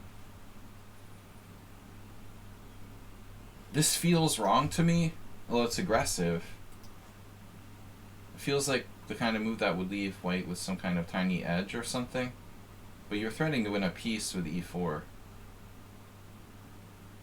So he has to go down this narrow path. Takes, check, and then take the pawn. So apparently there's like this safer move, C3, played by Blostein twice. Damn, that's actually really bad. It's like almost +1 for black. Jeez. He also played a horrible opening against me and beat me.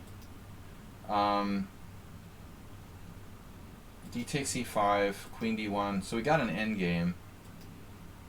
This is what we expect though when we're white. He's like expecting this ending. Bad structure. So it's still, if I were you, Mule Skinner, I would avoid this because it feels like that's kind of what they're expecting.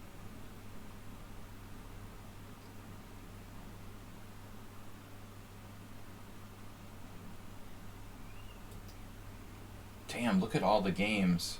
Unbelievable. And all these games are, it's unbelievable. All these games are since 2016.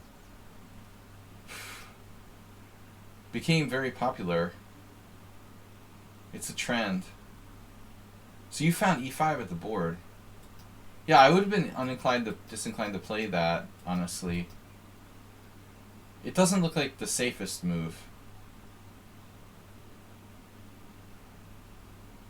I mean, it looks dangerous to go down grabbing pawns. He's starting to take your pawn. But I mean, I guess cd4 is pretty standard. You're mobilizing his knight, though, from that passive position. So cd4, knight d4, bishop d7. This looks okay. I would think, like, knight c6, bishop c6, bishop c6, b takes c6. White has, like, a tiny edge here, but black should hold. But there seems to be a secret move, knight e5. So Vachier versus So. I would think that white would keep their white squared bishop. But bishop e2 is rare. So white just plays for development. This is relatively new. Vachier didn't play this move, though. He played castles. And, like, white gives up the white squared bishop for time. What's the evaluation? Very slightly better for white. Yeah, I mean, white is superior development, but no, like, light squared bishop. So lost. Tough game. Alright, so you found this over the board, the e5. Sacking a pawn for this endgame. Well, it's good you're not playing out of rote. You actually found the best line. But you've got a bad structure. I was speaking of, like, coordination earlier. It's not, like, optimal. But this guy knows a lot of theory. Wow. Rook e1, main line. You're still playing book.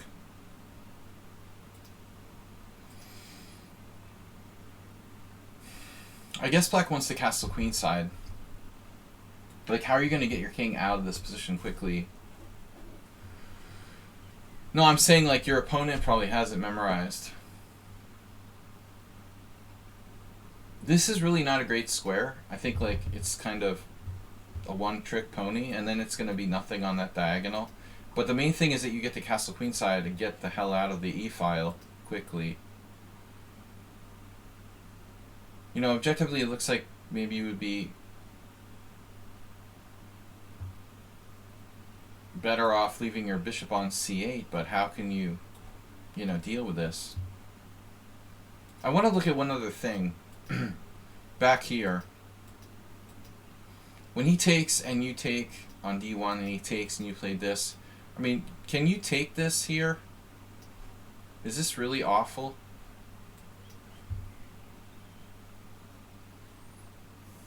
I guess it's worse than I thought. It looks like it's actually not that bad, but probably like 0 chances to win. You could possibly do it. There's some games, and the computer only gives white like plus a half a pawn. But there's another move, bishop e7, just keeping the tension. But you're down half a pawn, that's pretty big. So this is a troublesome line. I still think you should avoid the main line in general. Okay, so bishop a6, bishop f4. Is that the main move? Yep. I hope your opponent wasn't like going to the bathroom a lot during this opening. XZYT, thank you for the donation of 100 bits.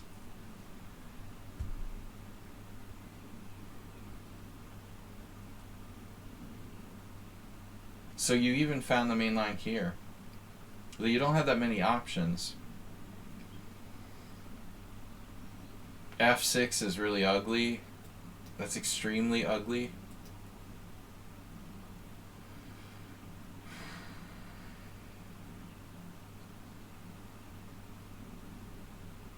It probably just like loses material. So you have to walk in to discover check. But your king is on a nice juicy white square. safe from that dark square menacing bishop, and you're attacking said bishop at the moment. Yeah, it says he can't castle. Yeah, your king is pretty safe here. That's the key. I mean, I'm like waiting for white to castle queenside. Your king is safe enough.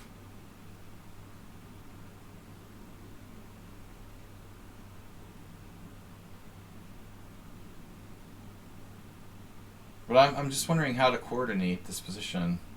How can we coordinate here? This knight b3 looks kind of annoying. That's a problem.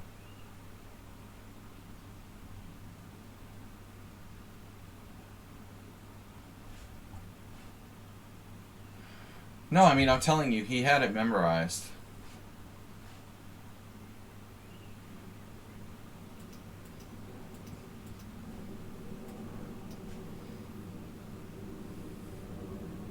Sakdev played this. Tanya.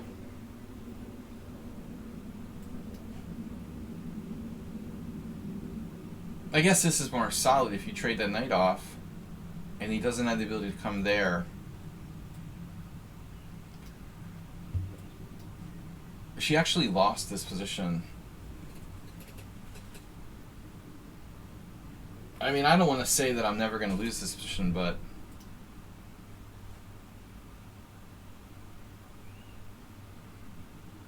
I mean, maybe c4.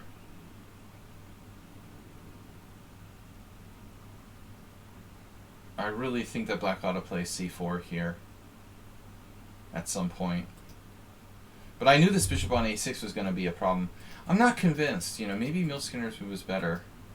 The knight g6 may be better. It's not a great square, but I'm not convinced by that. Okay, here, here, and now I'm concerned about knight b3. But he didn't do it. So what are we doing on knight b3? Or the, you know, or anything that attacks c5 basically. If here you have check, king c1, c4 anyway. Yeah, I mean here if you can come back, you're okay.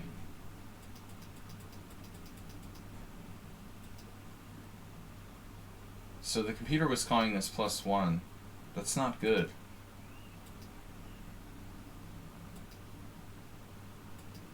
So according to the engine, like, you're in serious trouble here. This is already like not good. So okay, that's our answer. Wow. So bishop a6 is actually a bad move. I'm not surprised by this. You know, I knew this piece would be like misplaced out there, but I didn't know what to do. What if you played like king d7 voluntarily? Apparently this is really bad. f6 has been tried. Wow. So only knight g4. And even this is slightly better for white. Damn, dude. Yeah, this guy must have been like really booked up with Chessable or something. Look how many games there are in this variation in the last 5 years. They're all new games. I'm not sure this is a good solution, that there is one. Alright, let's see what happened. So bishop e3, king c7, c4. That's somehow very logical. But at the same time, you know, you might be able to turn the corner and bring this bishop back to this diagonal. You went on a really, really totally different plan, though. I thought you would play this.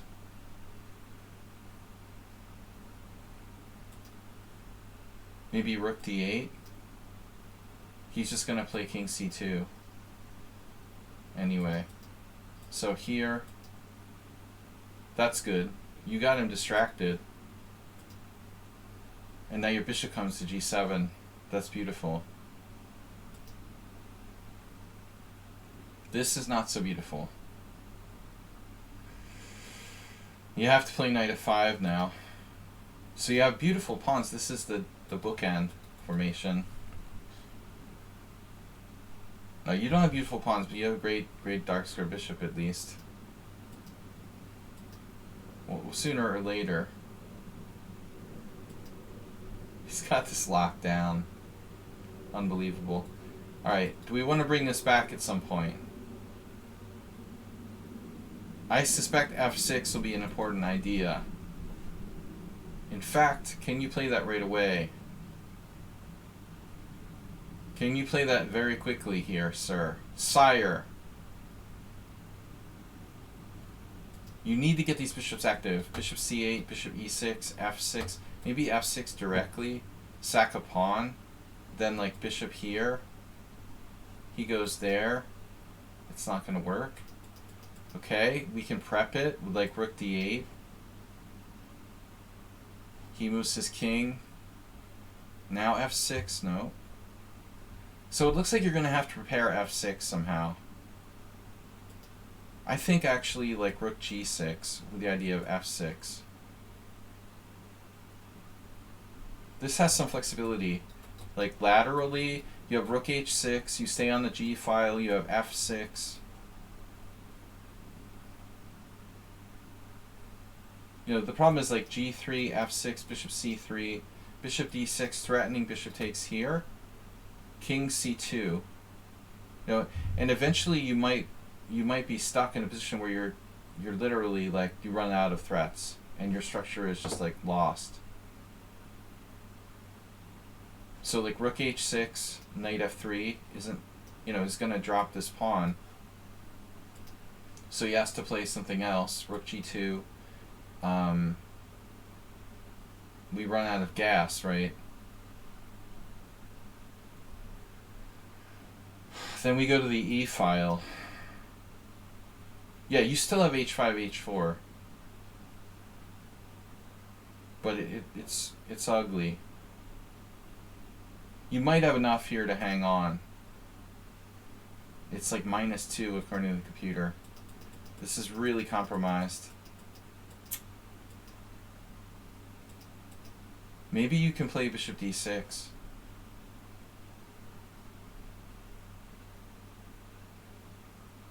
Generally speaking, I don't want to trade the bishop pair off, but this bishop pair is not the greatest bishop pair I've ever seen. You know, maybe you have enough activity. I'm afraid not, but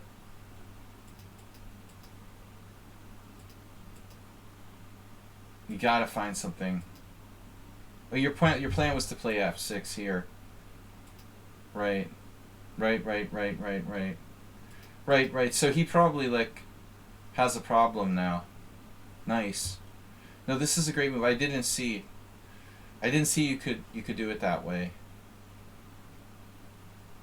So you got pressure on both of those funky pawns. And your idea is to play f6 now. Wow, maybe there's nothing he could do about it. What was his last move? Rook g8, bishop e5 check. Probably, almost likely even that could be a mistake. But I guess you were threatening bishop d6 anyway. Yeah, I mean, what do you want him to play? Check, king b6, f4, bishop h6. This is good. And you got him. Phew. Your bishops are alive now. Now what to do? Do we go for the opposite colored bishops?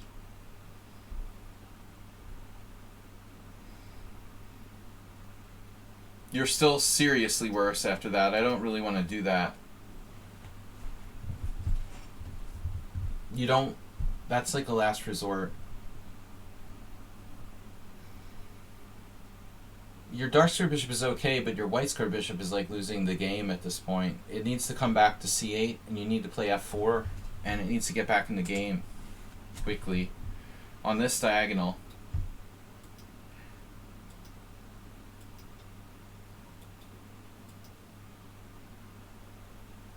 I mean, if you can play this and play f4 and even get your bishop to f5, you have a lot of activity.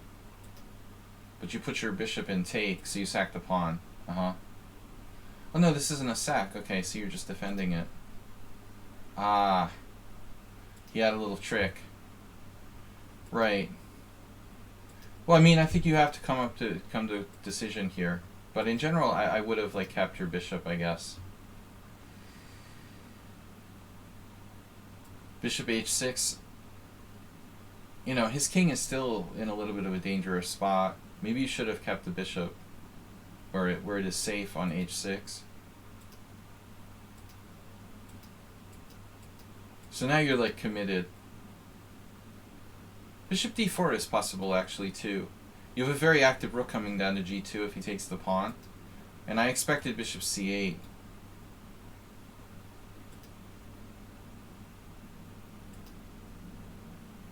So you're not losing anything. Nice. Whoa. So bishop check doesn't do anything. Surely this can't be a bad move though.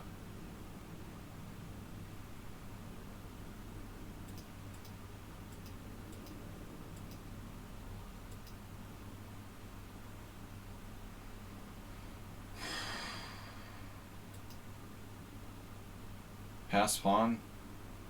Bishop h3. Yes, bishop takes f4.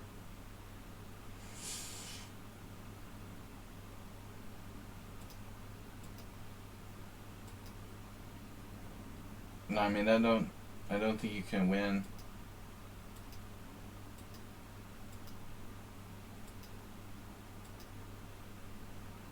Yeah, now you have to be careful. I would just try to get tops color bishops. You offered to draw. He declined, you play 20 moves more. Well, yeah, I mean, if he got his king centralized and traded dark square bishops, it's probably okay, though. It's a draw. Yeah, I don't know, were you ever lost there? You were clearly worse. -2. You know, but it's interesting, you actually got to a huge advantage here. Plus 1.2. This was well played. I didn't see bishop h6. This is a really, really, really strong move. As I said, like, I was looking at f6 and rook g6, and Mule Skinner found this. This is probably the best move of the game. Bishop h6. The only move that's like cleanly okay for black. Other than that, he would have been in big trouble. So that's actually a blunder. He missed it or whatever. So I didn't understand. g3, f6, bishop takes f6, bishop takes f4. He has a better way of doing this. Let's say. Like here. Well, there he's dropping a pawn. Yeah, he has to be careful actually here. That's his most accurate move order. Alright, so it was a draw. Thank you for the game, sir. Sire, you had a good CPL, 19 CPL at the end. I really think like it's a problem for the French, and you guys need to find something better against this crap. You know, black needs to try something else, because this is just too easy for white to play. Maybe we have to play, you know, c5, seriously. How bad is it, you know? E takes d5, you do the e takes d5, I guess. What is this, like an exchange French where you played c5, right? That's interesting.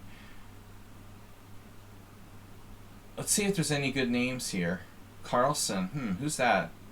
Dubov, never heard of him.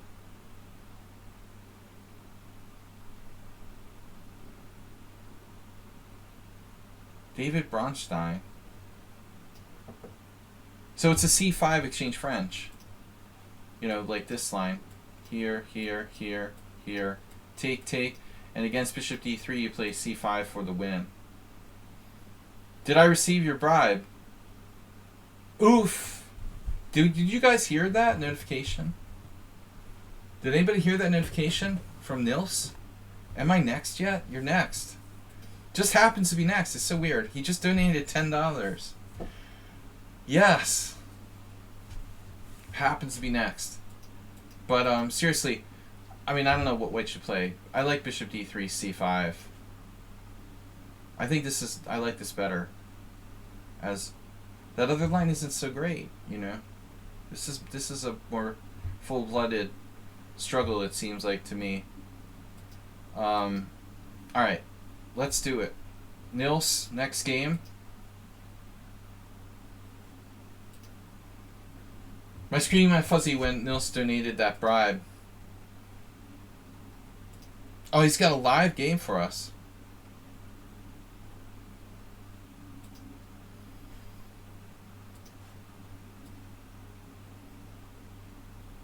Sean.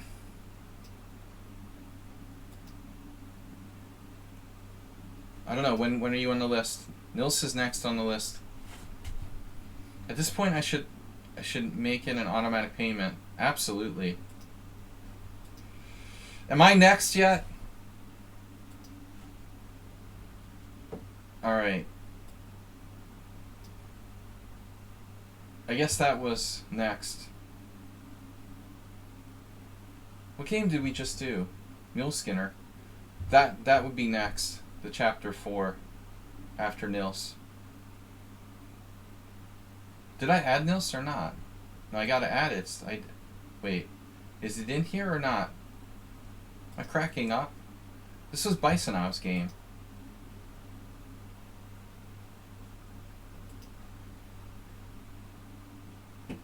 You just hang in there, Sean Pinto.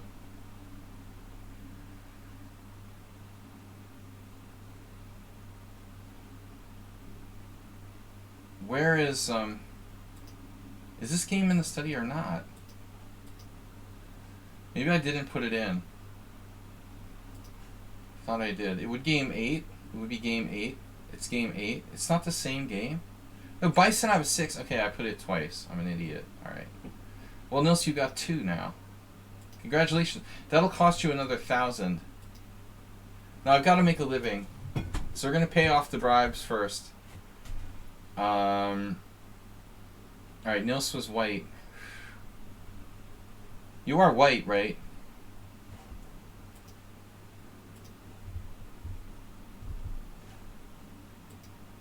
We want to shame him for playing the Exchange Kings Indian.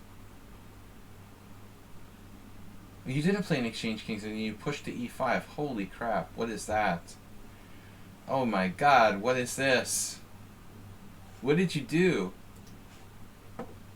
I thought you played an Exchange Kings Indian when I saw D takes E5. It was like, what? So this is Nils playing white. Profound Queen Pawn expert. He's playing white in the King's Indian. Classical King's Indian. Now, no Bobby Fischer move order. I like how, like, some... I'm not going to name names, but some streamer or something, I can't remember who it was, like, they reconditioned the classic Bobby Fischer, my 16 memorable games, L'Atelier Fischer game for some blog or video on Lichess. Like, dude, that's kind of lame, man. Like, you take the most famous chess book of all time and, like, go through the games in your... That's pretty lame, honestly, but whatever. Just saying. Get a little more creative. But knight f3, knight on bd7. This is very early. Wow. Yeah, that's like hyper early. So maybe Nils is right. I never considered playing it this early on move 5. Like, normally you do, like, castles, bishop e2, and then people will play knight on bd7. And you get a lot of noobs playing e5 here, and this is actually not great, you know? It, like, works against the Purists Classical, but not here. This is nothing for white. I used to play this opening for black. More often than not, I would use the proper move order with, like, you know, e5, castles, knight on bd7. But, like, because people play the exchange variation, say I was 2200 and I didn't want someone to play the exchange variation. If you play e5, they would just chicken out and play d takes e and play for a draw. So I started playing knight on bd7 to avoid draws, and then they would try to do e5 anyway, but it's not a big deal. But Nils actually encounters knight on bd7 very early here.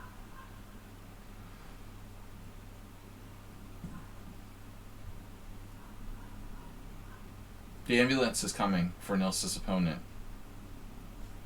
But I'm trying to figure this out. Okay. So here...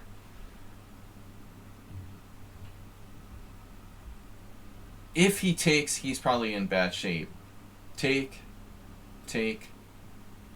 knight g4, bingo.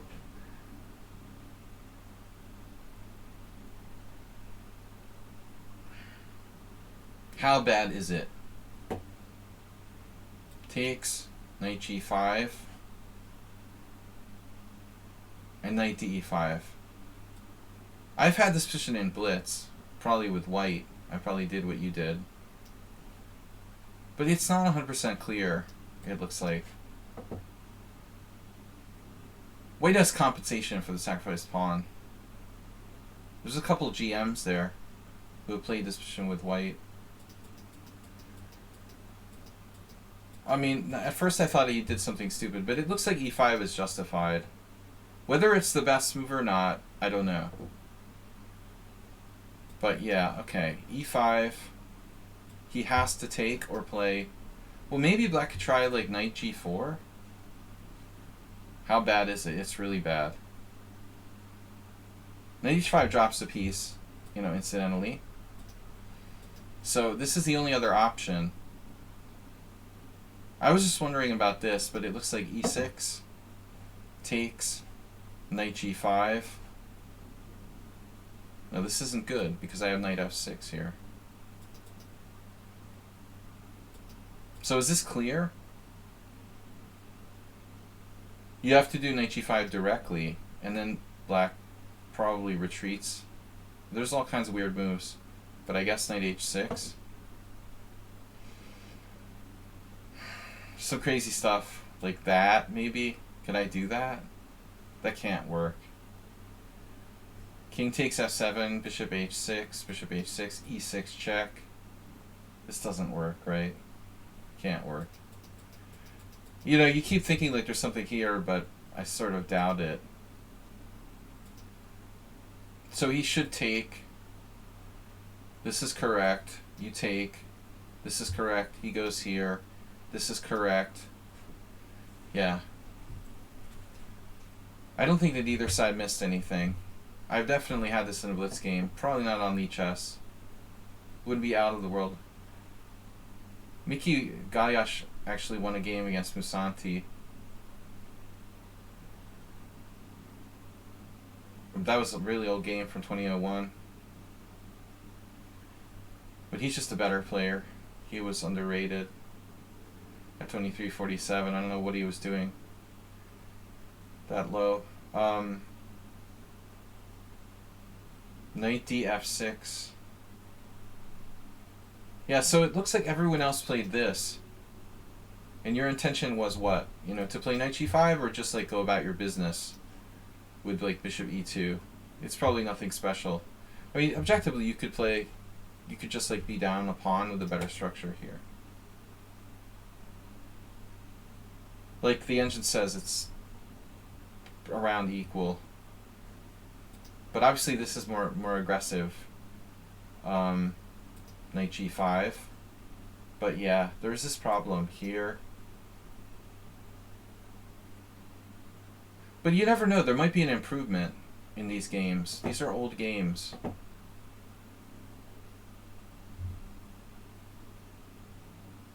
There could be something that white has missed here. Never know, there's some weird move like bishop d, bishop e2. I don't think so. You have to trade. So Gayash is the only player who won, or one of the only players who won here. But a relatively weak opponent. Well, weak compared to him. h3. Rivas couldn't win. Knight h6. Bishop f4. So they follow the same exact line. c6, castles queenside check. This is a really fun position for black, by the way. King e8, bishop e2.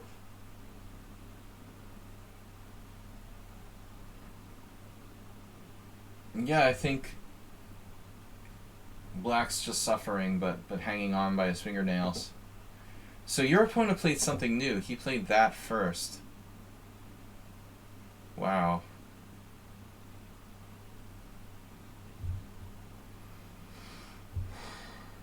Well, I mean, here he's not winning a pawn, clearly. But I mean, you have to seriously consider this queen d8 check. What's going on there?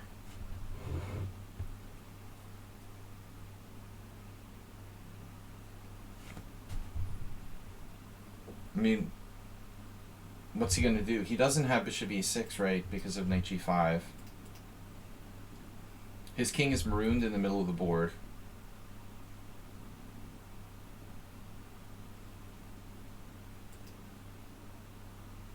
On the other hand, you have alternatives even here. You could play like h3 now, for example, but he goes back to h6, I guess. But I mean, this looks really dubious for black. I think he must be lost here. Or close to it.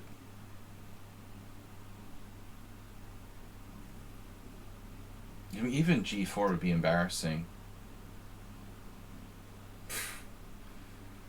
What do you do, like, after g4? Minor threat? That's really embarrassing, man. Like, what is black gonna do here? His knights are getting forked by g5. I know calculating hurts. Wow. So if you take queen takes queen and then just play h3, it's very forcing. He has only one move, and then you play g4. What's he gonna do? Knight g8? Oh my god. Knight e8? Knight e8. Knight g8. What do you want to play? Oh, this is grotesque. It's +3. Knight e8 is his best move. Oh my god. Yeah, g4 is best. h3 is best. Wow. So you took here. You didn't want to trade queens. You were like anti-trading queens. You're probably significantly better here as well. But I think this doesn't look so convincing, huh? You still have h3 and g4. But it's not nearly as good as it was in the other line. He can probably survive or, at least get like a playable position. He's a little better coordinated now. I mean, this is still weak. But you went for queen b3. The problem is, I guess he might be able to play e6 when you check him. It's still kind of murky. You like knight g5 check?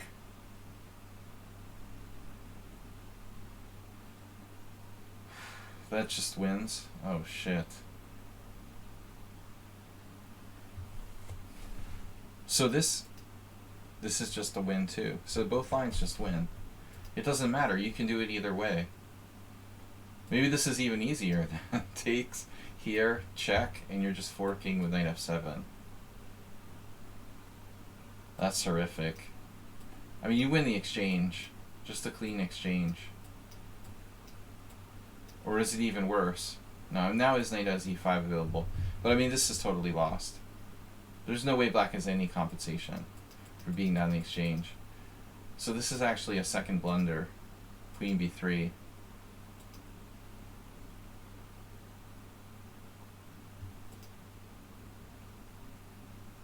Good afternoon, class.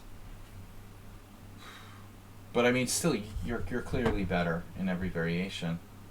This doesn't solve all his problems. I was thinking he might want to play h6, honestly. But his knight has no squares. He can't play that. He loses a piece. Oh my god. So he has to move the rook. I guess this is like one of his best moves. You check. He plays king f8. Wow, I thought he was going to play e6. It's still a horrible position for black. So he plays king f8. And then you went with a subtle knight g5. Yeah, maybe you wanna get the face hugger going on first. Actually, if you play h3, he plays knight h6, and he's defending f7. But I still think this is strong. I think you never really just thought about this. It's not as good now, though. I mean, he has knight f7. It's not nearly as good. Yeah, this isn't so hot now. It probably weakens your position too much. So you maybe don't want to touch that. Here, here, here, piling up, and just manually castling kingside. It's totally okay. I mean, he does have like queen d4 or something, but that can't be a good move. So instead he plays this. Oof. You lost some time because you smoked too many cigarettes? What happened? This could be daunting though. Now your queen is kind of needing to get across there. So there, yeah, I mean, I like this. It's an awful game for black even now. What's wrong with castling? You're going to drop h6? You don't tell me you have to castle queenside, do you? You had to castle queenside? That seems kind of like overly fancy, no? What's wrong with just like castling kingside? He has h6. You have to trade, but that's fine. You have a fork on h7. I mean, castles kingside seems way safer for you. You're just clearly better. I think this is kind of like, yeah, like you said, maybe you disrespected your opponent a little bit. You underestimated him. You think queenside seems more normal? I think your king has less pawn cover, you know, to be honest with you. Like here your king has 3 pawns to cover it. On the other side you have 2, but I think in both cases you're like clearly better. One side is a little more risky.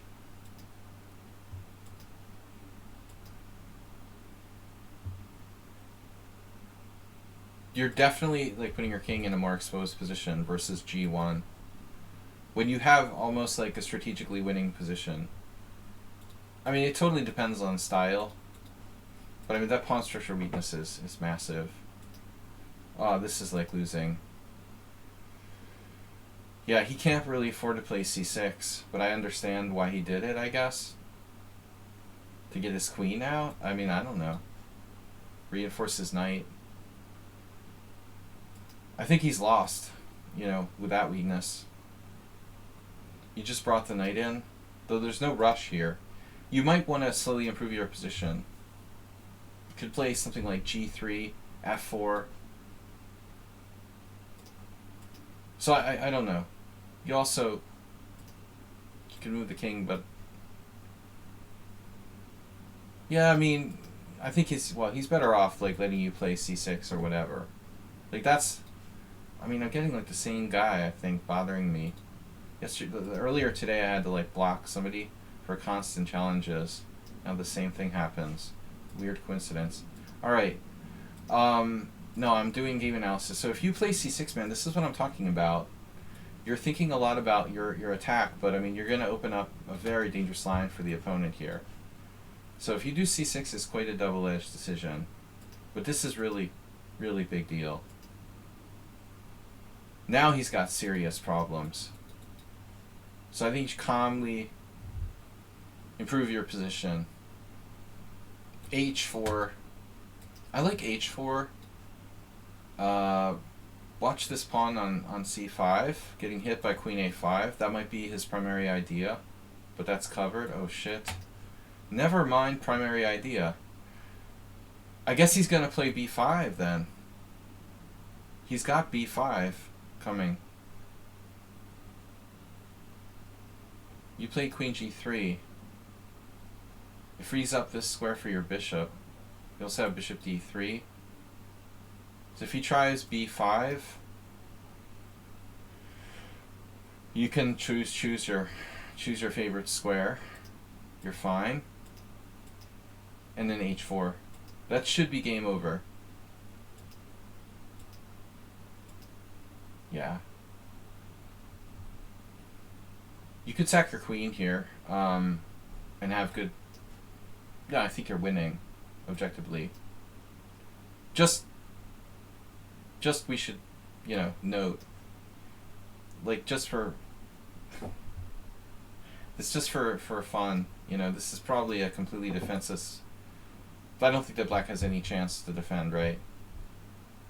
He has queen f6. But I still doubt it. He has no checks here. This has got to be lost for black. If you really wanted to troll him, you should sack your queen. Oh shit, it's like the best move. No, your move is good too. You gotta sack the queen here. Maybe there's something more spectacular. So you did rook takes, the standard move. King g8. I thought you were gonna lose this. You're gonna tell me that you lost it. What is this, a blunder? Are you serious? Rook g5, rook f6, you're good to go. Bishop g5, rook h8 is mate. Can you promote after sacking queen? Wait. Takes, check, king g8. Well, yeah, sort of. You have f7. You're right, WJ Loof. You have f7. Jeez. That's worse than I thought. That's why it's so devastating. Yeah, that's completely devastating. No, he just resigned after queen h4. Yeah, he should try one more trick. Rook takes g5, and pray you play this, and win your queen.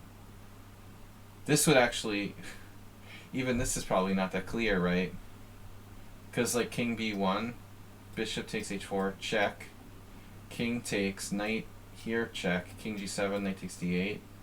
Bishop takes d8. Well, yeah, he has too many pieces. Yeah. But anyways. No, Nils, I thought you were going to tell me you lost. I thought we were going to see how you blew it and lost. No. Really, really sloppy, but your opponent was worse. Yeah, that was ugly. That was ugly. King's Indian. Yeah, I've never seen anyone try that. I don't know why black would choose this order of moves. But it's completely playable on the next move. He should castle after bishop e2, play knight on bd7. You don't submit losses, but your opponents will. Alright. Thank you, man. So, we got time for a couple more games. Sean, Shockey, and Bisonov. This is Sean's game.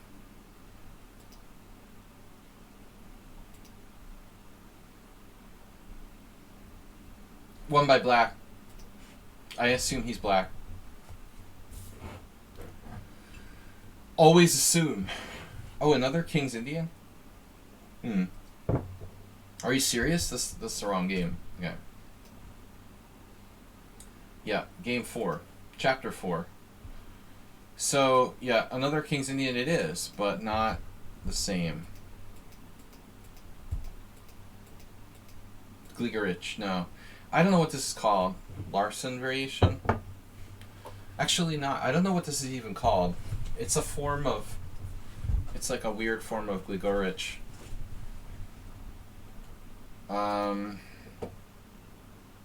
Yeah, I remember once I had a game where I did e5, d5, c6. It was complete rubbish for black. She played this, and I took on d5 and played queen a5 here.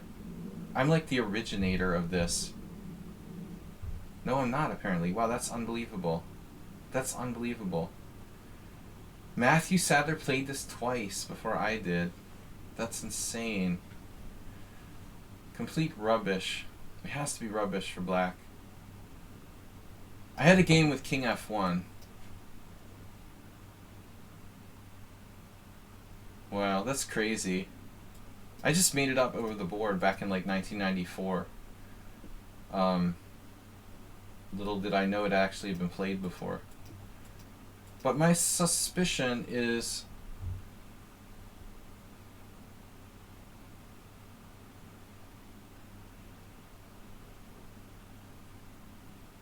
C5 is interesting. I played it in Blitz here.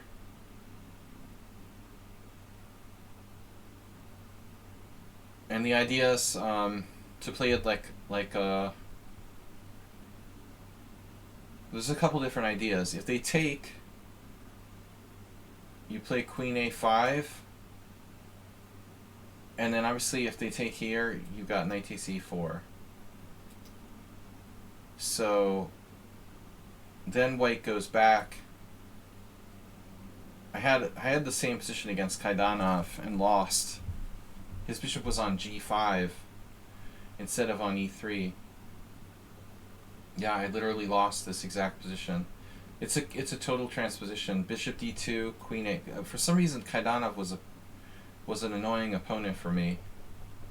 Most grandmasters didn't beat me every time, but I lost to him like 3 times. And I always played like an idiot against him.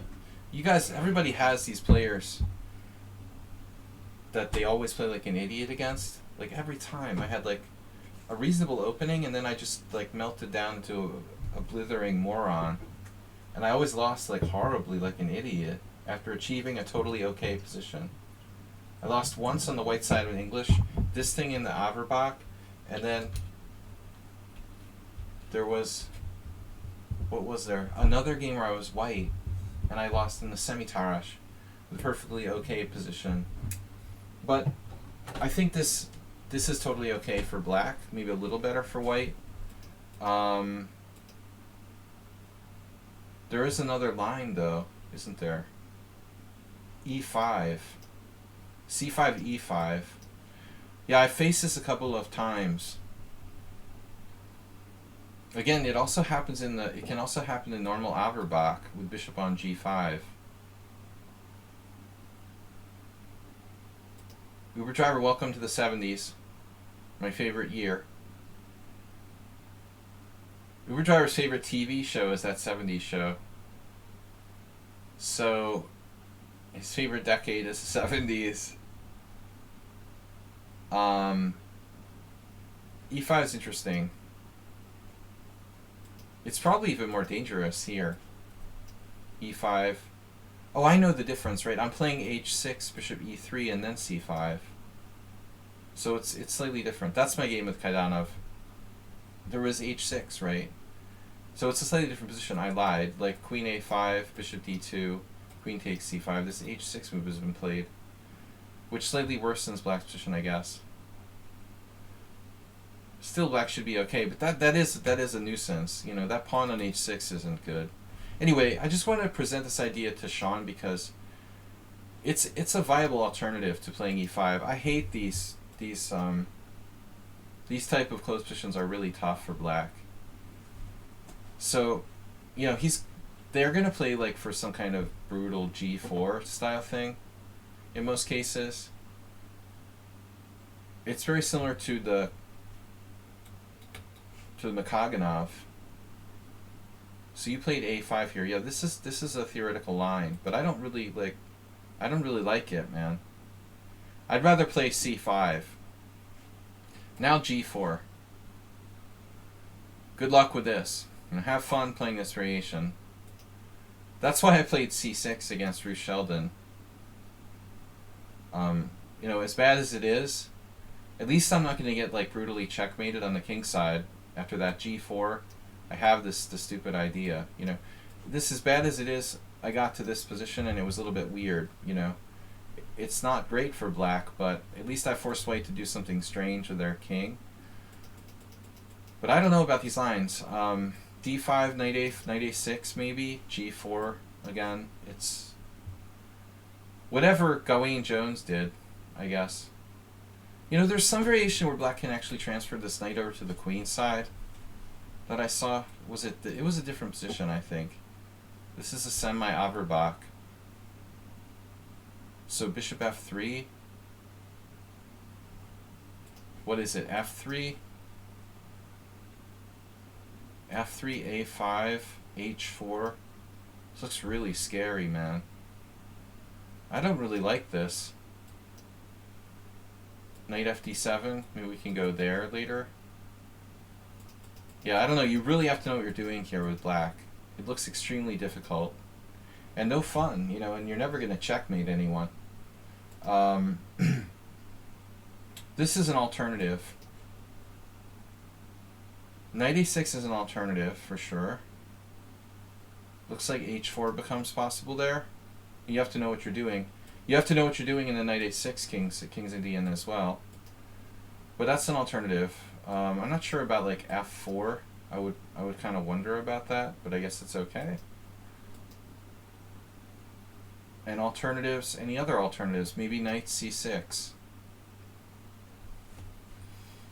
Dubov Daniel Nepomniachtchi 2020. Aronian Naroditsky 2021. Now we're on to something here. Samuel Sevian. Robson 2020. Coincidence? Ryazantsev Kovalenko. Ganguly Gusenov.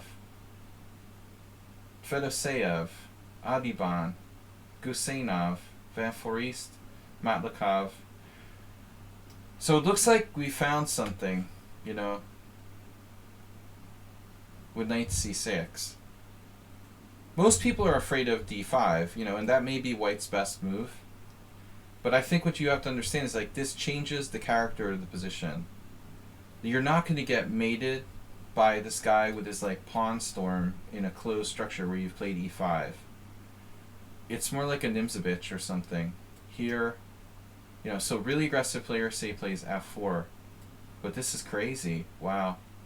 I would have a good look at that if I were you.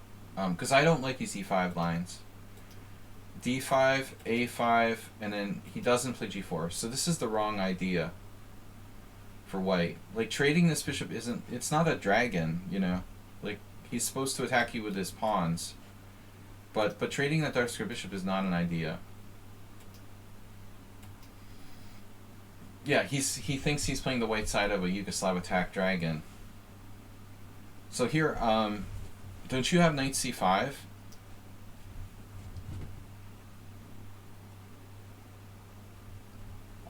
He probably has to... He has to trade bishops on G7 now, which is good for black.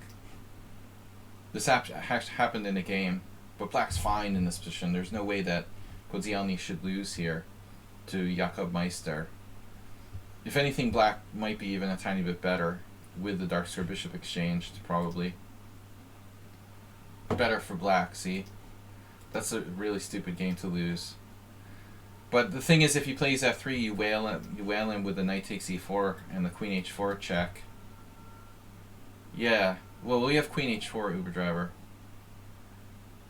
Did he have knight E4? Knight E4 what? F5, F4? Well, I don't see that working, right?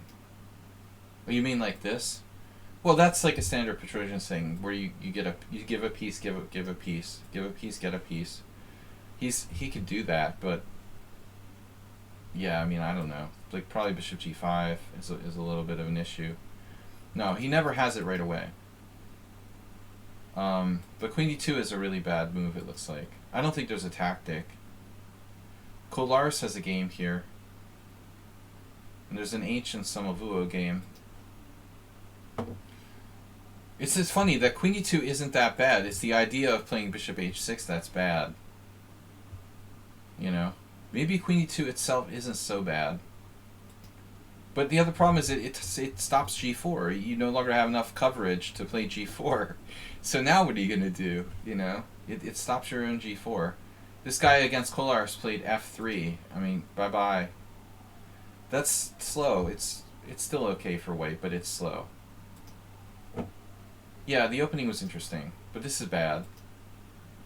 See, now you misplayed it. I mean, you should put pressure on his E4 pawn. Knight C5. What's he going to do? Probably his best move literally is like bishop F3. Yuck. But I think that's probably his best move, literally. No, because you have knight d3 check, actually. You can't even do that. Damn. So his best move is resign. I don't know. He just doesn't have a good move here.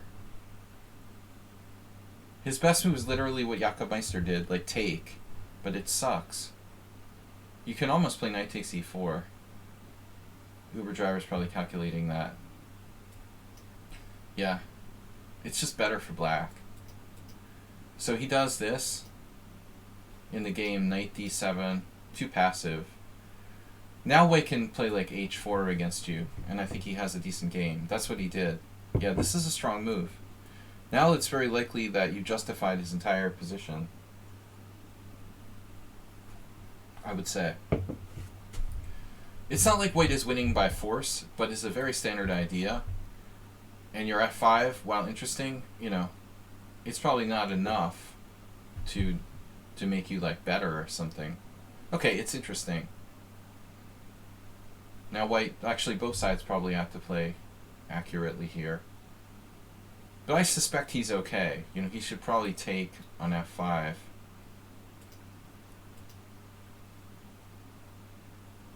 Yeah, I don't want to let, if I'm white here, I don't want to let you like maybe lock up the center. Lock up my attack with white.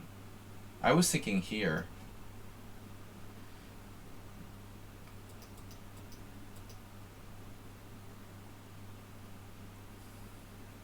Urdriver, like your passive instincts are kicking in, man. I don't know, dude. Yeah, this is.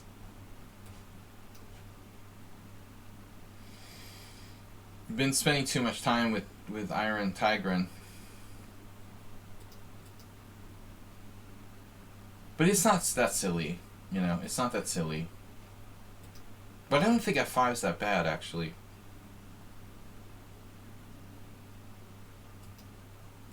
Okay, it's way safer, what Uberdriver is suggesting, of course.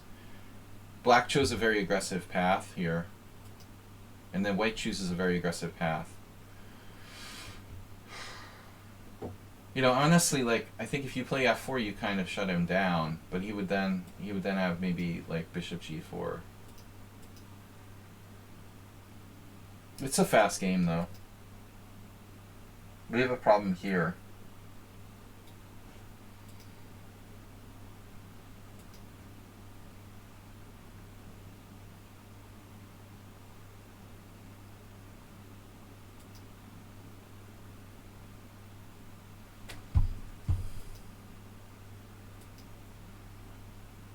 The problem is, what's our next move? Can we castle queenside? You're trading queens into a reasonable endgame, maybe?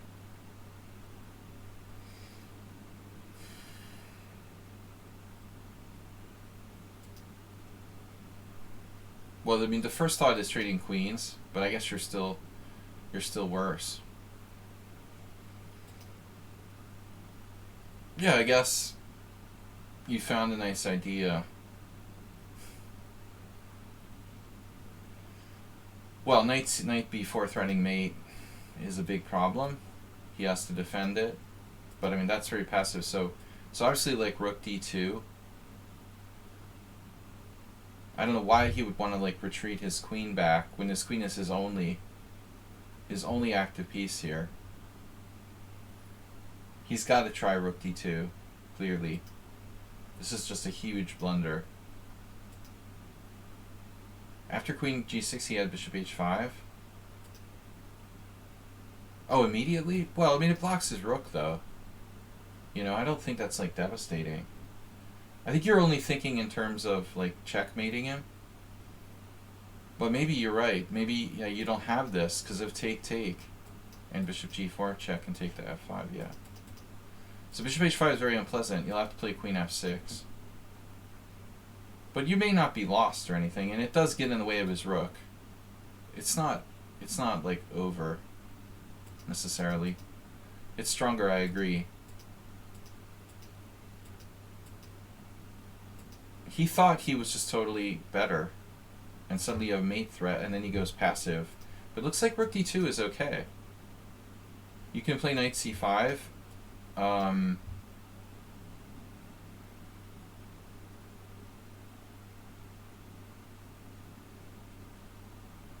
just trying to think, is there a mate, you know? Are you threatening mate? You're threatening mate. Are you threatening me? There is a mate. No, there is a mate. That's sick.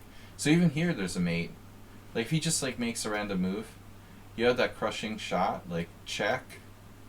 But it's not mate, right? Oh, he can... It is mate, though. Unbelievable. Takes here, here, here, and here. And then here and here. Or... The other funny part is, like, if he doesn't take it, he goes here, but he still's getting mated. By knight takes c3 takes, and then queen b1 mate immediately. So it's pretty funny.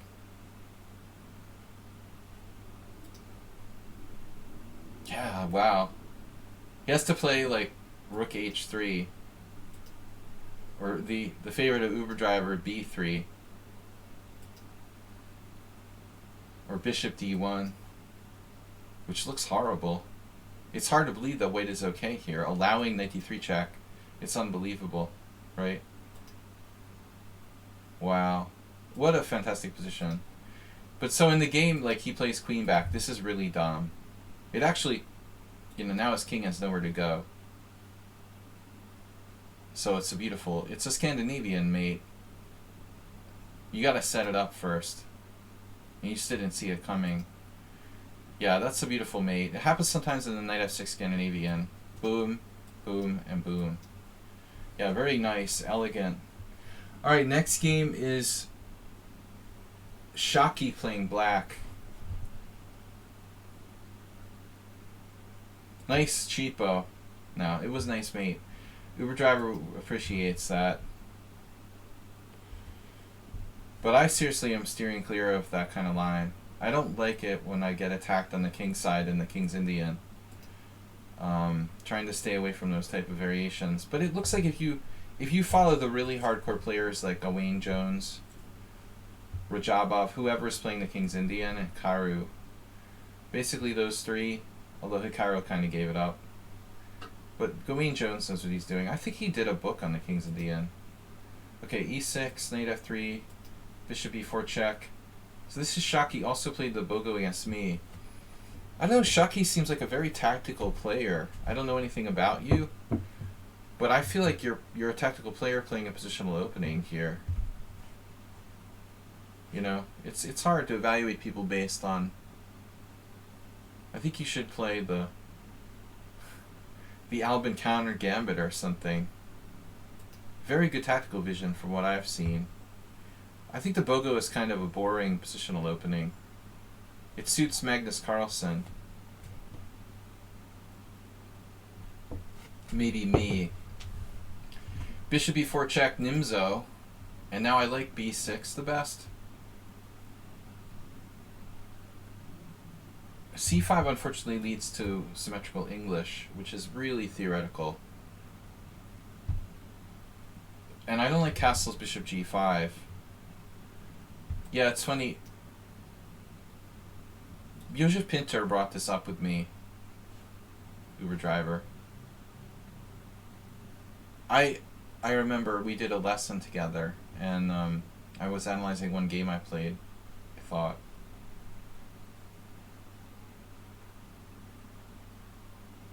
I don't know what the deal is with that. It kind of feels wrong. Let's see. Queen c2, current games. Oh my god, what did I just click on? Make it go away. Phew, I'd never clicked on that button before. That was horrific. It was like a nightmare. What did I do? Now I went away to the wrong game. It was a bad moment. Alright, bishop e4. I'm skilled with the mouse. Yeah, knight e4. I don't know what that even is, to be honest. What is this? The three knights variation. Breaking fundamental principles, of course. Did I show you what my opponent did in the Hungarian Team Championship key game where I had to win? What was it? Uber Driver would love it. The guy, like, this is a key game my team won our division by a tie break. 59.5, 59.5. I had to win this game, it turned out. And the guy played like, I don't know, I think it was this? Wait, it must have been this? I was like, what? Excuse me? What are you doing? Yeah, I mean, it's not real principled. But I mean, somehow with the bishop on b4, it seems a little bit better. Like, it's kind of more justified here. But yeah, okay, Uber driver, whatever you say. Yes, it's playable. It's not in the top 6 moves, but it's close. Actually, it's the 7th top move, and knight c6 is ranked after that. So, alright, now all you're doing is like transposing to the two knights tango. I think it's not a bad idea. It's playable. Form of two knights tango.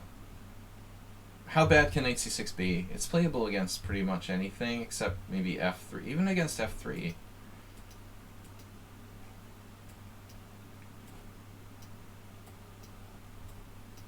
You can even play it against the f3. I guess you can play it against any variation of the Nimzo except for a3.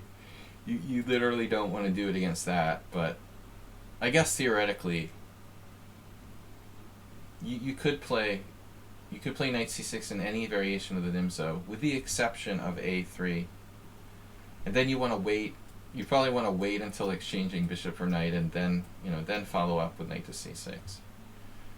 But this is a very unusual move. I've never seen this particular line. Unless we could transpose from the two knights tango. Yeah, like so knight f6, knight c6, knight c3 is not a bad variation.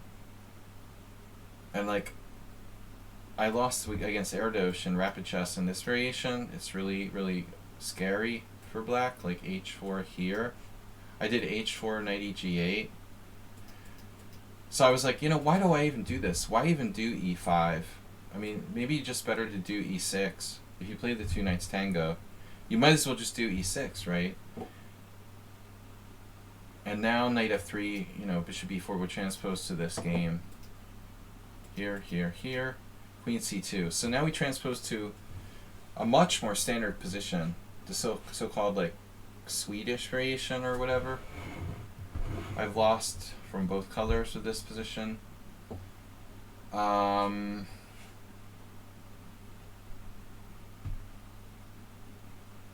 Yeah, it's okay. It's okay. It's relatively solid, but kind of stodgy.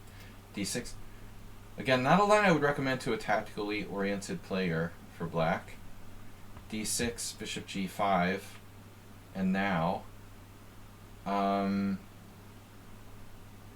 he doesn't have to play bishop g5. It's interesting. This is number 1 move.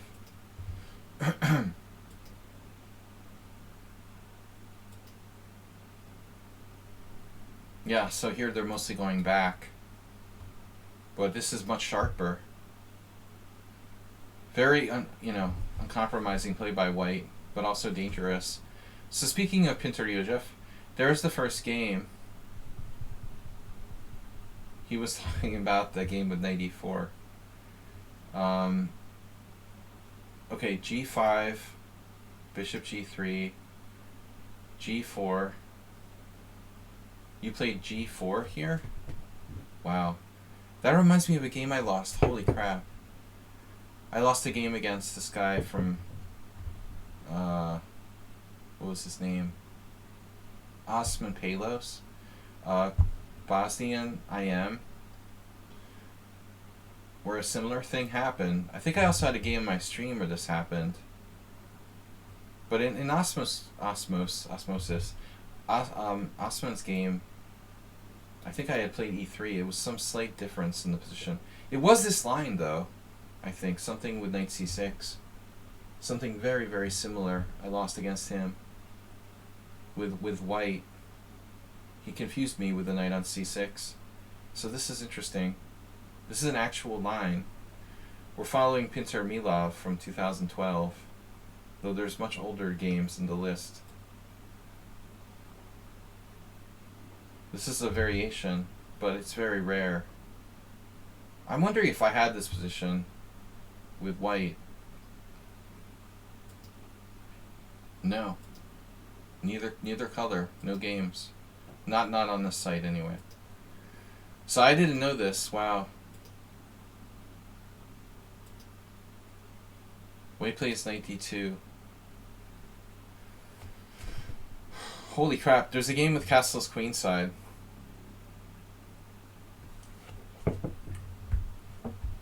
What do you guys think Yoji did? What would a 2600-ish player play with the white pieces in this position?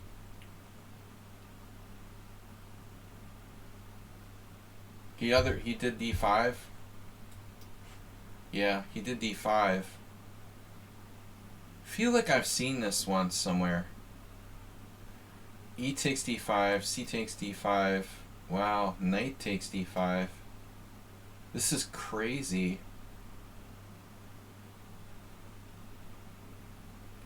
And Milov's really, really strong, or was.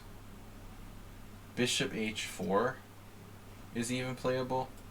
Wow, this is crazy. I have never seen this variation. Someone actually castled queenside. A 2200 castled queenside and drew against Tregobov.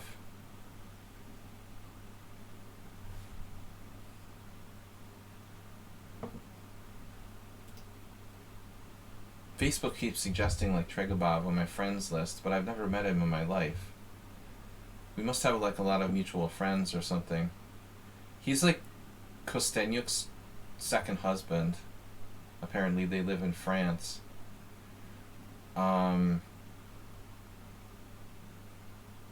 Interesting, huh? Little chess, modern chess history. So, yeah, of course, like, Shaki, who's like Mr. Tactical, he turns the Nimzo into chaos. G4, 92, 94. Queen A4 check novelty. This is obviously a very misguided move by his opponent. Yeah, the problem is you're not threatening to take the bishop, so this is a blunder. Queen D3. Queen C1 seems strange. Like, why would you want to put your queen on C1? Way to sack the pawn. Black's king is not completely safe. And now the knight has to move. So, you know, does white have enough compensation for a sacrificed pawn? It looks like probably not. Looks like he's down a pawn. Karatulev. This is 1996. So, this is horrible. Oops. So now he realized, oh crap, I just lost the tempo. He really wanted to put his queen on d1. Yeah, perfect game. Perfect game by black. Do you want to take this? Big decision. Is that a good bishop or a bad bishop? It's kind of a bad bishop, right? But you're up a clear pawn with black with a better structure. I think there's an argument toward taking it. Then again, if you don't take it, what happens? Like if you play h5 or something. I mean, white might play bishop d3 and threaten to take here anyway. You probably end up having to consider taking it anyway. But this really doesn't look clear. Bishop takes f5.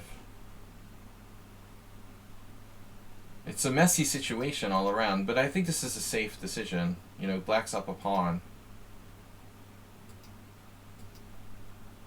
He decides to play e5. I wasn't sure if we should play h5. Dude, that's insane. h5, bishop takes g4. That would suck to like blunder that, right? h5, bishop takes g4, knight g4. Of course, Shaki saw it. Queen takes, pawn takes, rook takes, check. Oh, look, there's nowhere to go. You have to go here and then give back the queen. And then white probably like gets a draw somehow. That would be very annoying to blunder. That's something I would do in a blitz game. So he goes e5. It's still hard to convert, you know, no matter what you do here, but maybe we don't want to give up that square. He apparently didn't want to allow knight e4. Black has interesting moves. I don't know what to play. I mean, maybe h5, maybe you don't want to castle queenside necessarily because of a4, a5, although you might be able to do it. I would consider castling queenside, but you got to be careful of getting like mated on a8, for example. It's tricky. Black's king's not completely safe. And then this move is controversial. Knight takes h5. There was a crazy line. Oh, later. You know, so this is a very controversial move by you, you know.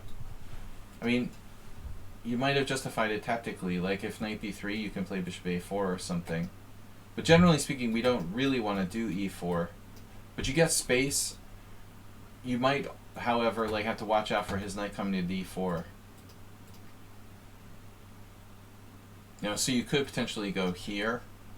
And I mean, I don't think you're ever going to be worse in this position.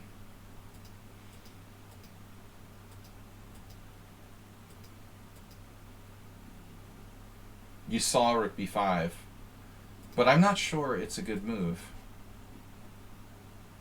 Right? You must have assumed like rook b5, but maybe you have d5. Maybe you're just like, you're just winning anyway. I mean, maybe your move is good too. But obviously e5 is like a monster square.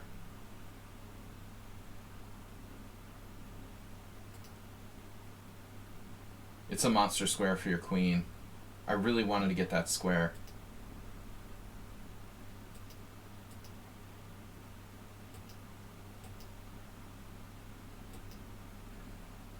Yeah, and obviously a reasonable exchange again.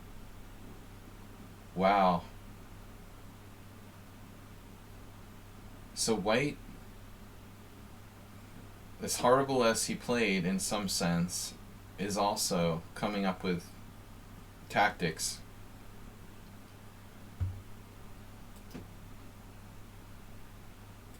And we're kind of stretched. But I suspect white is objectively not doing well. There are tactics though. Rook takes here, the undermining of that. There's tricks with bishop e5.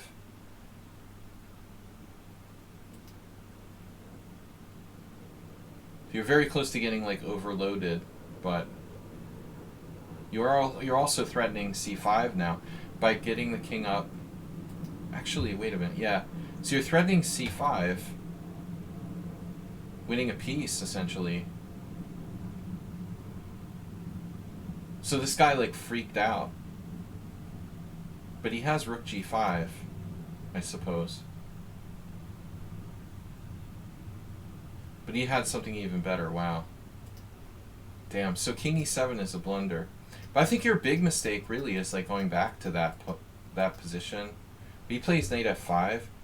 You could have played queen e5. I mean, this is nothing anyway. Like, you could even play c5. Get out of here. Actually, I mean, okay. He might have some sort of miraculous. He has some kind of miraculous save here.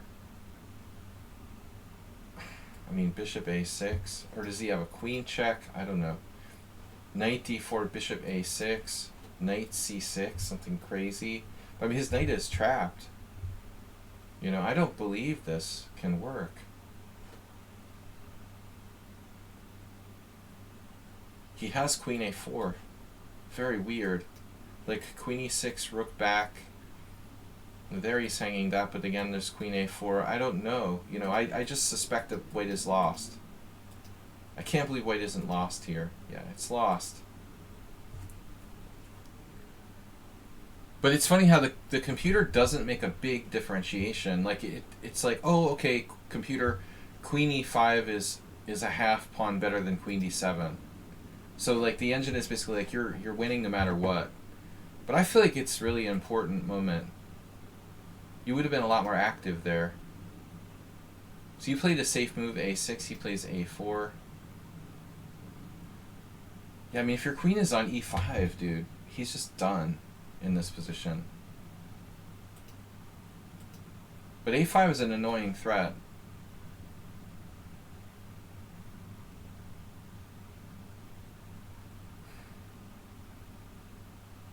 The funny thing is, like, you could play c5. The cold-blooded computer. White is so desperate that maybe he should objectively sack a piece, like a Leningrad Nimzo or something. You know, I mean, this is probably his best chance, literally, to sacrifice a piece for like one pawn and try his best for some kind of bullshit counterplay. He's in a lot of trouble. I mean, what's he gonna do? Knight b3? That looks awful. He's totally lost here. Now his pieces are just shut down completely. Look at all these pieces just shut down, and you have even queen a4. Game over, man. Game over, dude. It's like Apocalypse Now. He can't get in. He's totally locked out. With a knight on b3. Oh, that's embarrassing. So this is a really key move. It's game over. He has to sack a piece with rook takes b6 and just gamble, you know. Otherwise it's hopeless. Yeah, so you gave him a little bit of play with the rook b5. I probably would have done the same thing. And then this, and then this, and then this, and then this, and then he has this crazy tactic with the queen takes e4. You know, here's where you have to be kind of like Mr. Spock, you know, not get upset because you missed a tactic. And be nerves of steel. Do you have c5 here or something crazy, I wonder? Because I really want to play this variation. I really want to like nail him with queen takes f5. I mean, what would happen? He would take here. You would take there. He would take here. Maybe you're objectively worse now. You're in trouble. You're probably lost. Yeah, it doesn't work. Damn. So what do? We're in trouble now. That e4 check. We take it. You didn't take it with the knight. If you take it with the knight, how does he play this? It's just really annoying. Queen takes e4 check. You can play king f6 though.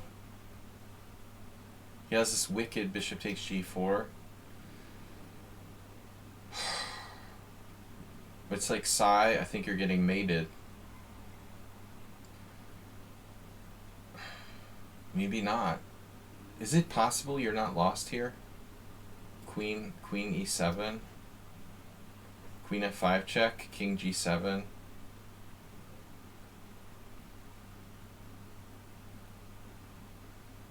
He doesn't have any checks. The knight on d4 is just brutal.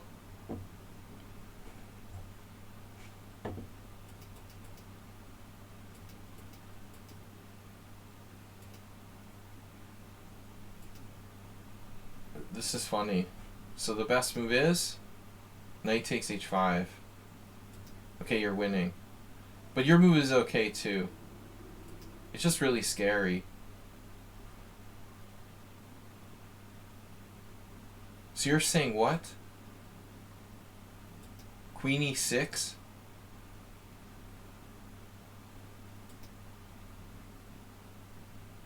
At which point? Knight h5, queen e4 check, queen e6. Man, I totally missed that. So that's a really sweet move. I mean, Wow. I saw... How does this work? Not this, right? 27, knight takes h5. 27, knight takes h5? Right. 27, knight takes h5. Queen e4 check.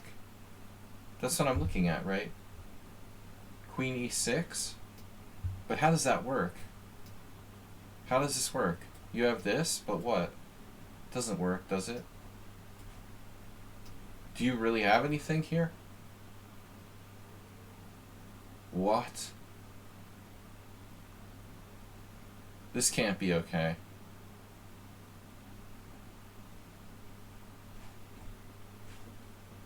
You must have meant a different move order or something.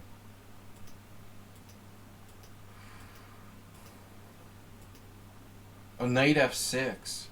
You have knight f6 there. Oh my god. It wasn't knight g3. You meant this. Oh, jeez. Yeah, I was just looking at the stupid knight at knight g3. Oh my gosh. Yeah, that's hard to find. Wow. Knight e6, knight f6 resigns. Wow. It's like, what do you call that? Smothered mate? Oh. Unbelievable. But it's not your only defense. You can go out, you know. That's what I figured. Honestly, I figured this was good enough. Bishop takes g4. Wow, you have a sweet move there. I missed that. I only looked at this. You're actually losing here, queen f3 check. So you have to play... You have another funny move, bishop c6. But knight takes g3 check wins. Yeah, this was entertaining, man. I don't know if the Nimzo is the right opening for you, though. So at the end, he ran out of steam. It was a funny game, though. Now he's, like, strategically just lost.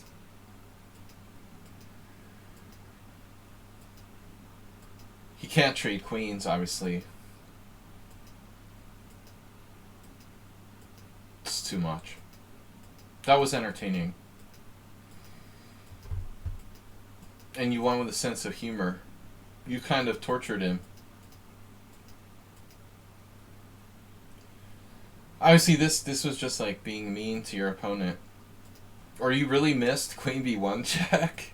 You're like trolling him. I don't think he was trolling him because he, you know, it was a rated game and he was higher rated. Like, you probably really just didn't see queen b1. That was fun. Alright, last game, Bisonov. Or it's not last game. Yeah, it's last game. Bisonov. I assume Bisonov is the win when there's no game from Bisonov. Bisonov, where's your game, dude? Oh, this is the simul game with Keith Arkle. Okay. So Keith is black. Oh, I was hoping for a Caro Khan.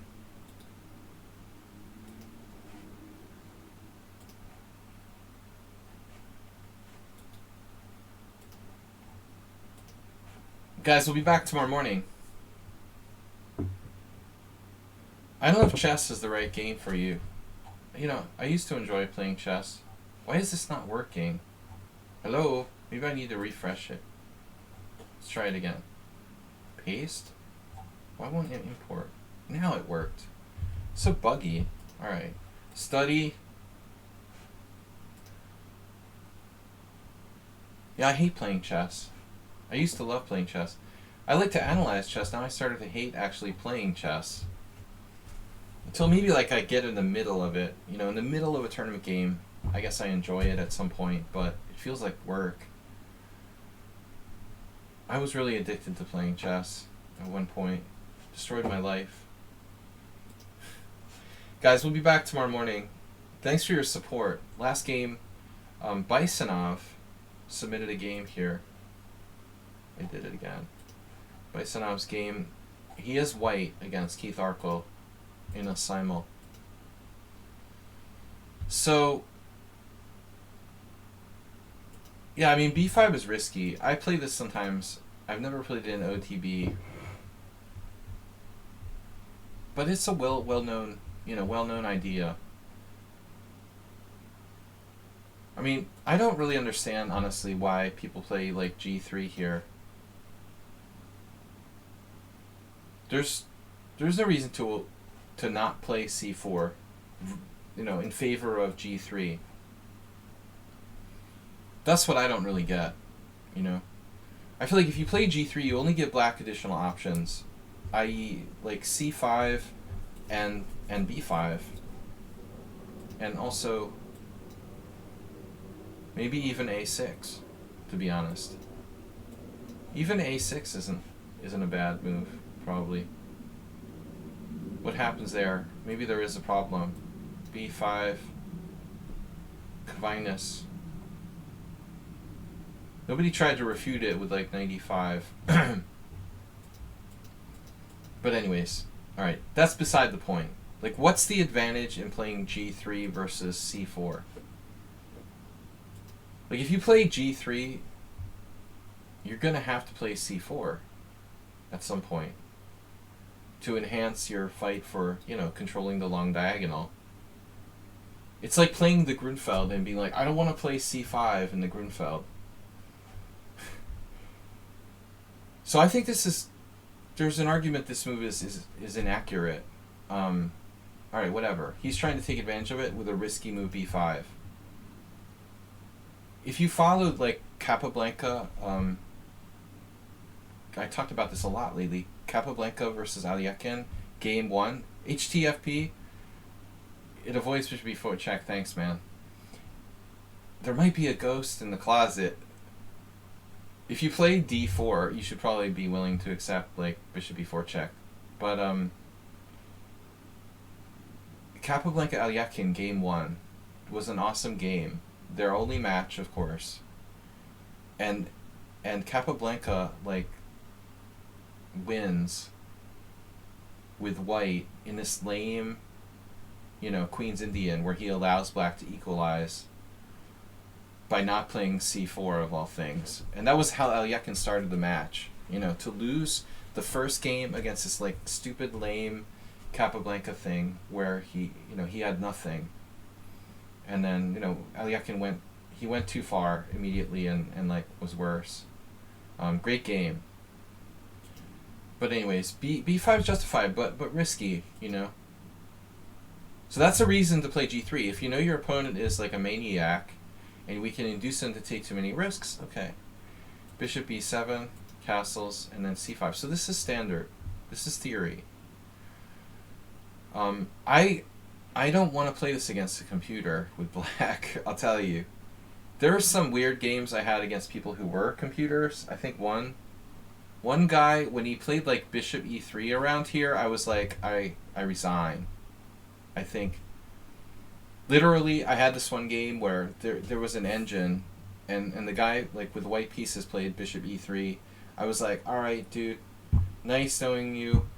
I resign now on move 6 because I know you're, like, using an engine. Like, there's no way that a human being would, like, play this move. I mean, this is supposedly, like, better for white. It's not the most accurate. The game in question was actually, like, c3, and I think he did it on the next move, maybe one move later. But it was, like, a very early Magnus Carlsen, Botvinnik style bishop e3 in this kind of position where there's no way you would play that move unless your engine told you to. It's a cool idea, which Botvinnik used as black in the Grunfeld, and Magnus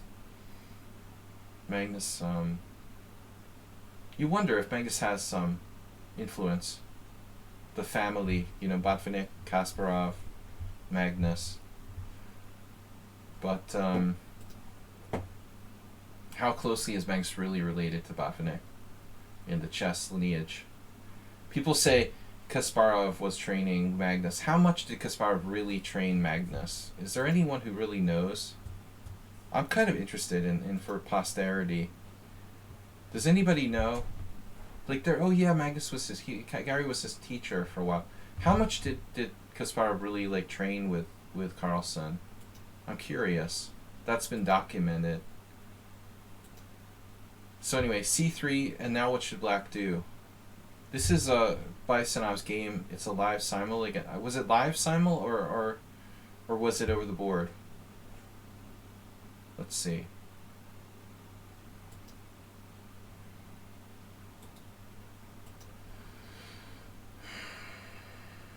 When he was 13. It was over the board.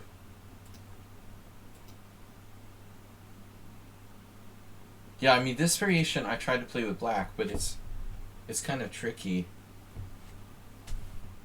I know that you're supposed to play A4 early on. I was curious. So it looks like he knows his stuff. I didn't know what the best move is for black here. I probably, like, on the fly played different moves. I've only played it in Blitz and Rapid with black. I wouldn't know to play Bishop E7, honestly. I've probably played, like, Queen B6, almost certainly. It looks like that gets victimized by A4. But, you know, how do you know? It seems counterintuitive to play this. But at the same time, if you take on C5, you know, bishop takes C5 and you've given up your center. If your opponent plays B4, they're probably an engine. Or just an idiot. It's hard to tell the difference sometimes. I keep thinking about this bishop E3 move. Knight A6.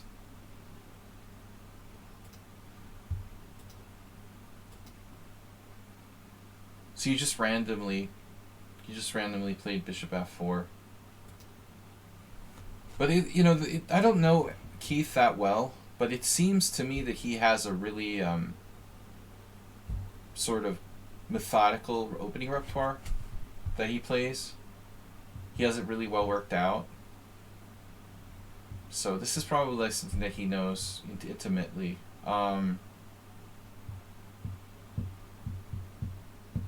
Bishop F4 is just kind of like plonking the bishop out there on the square you've put it before.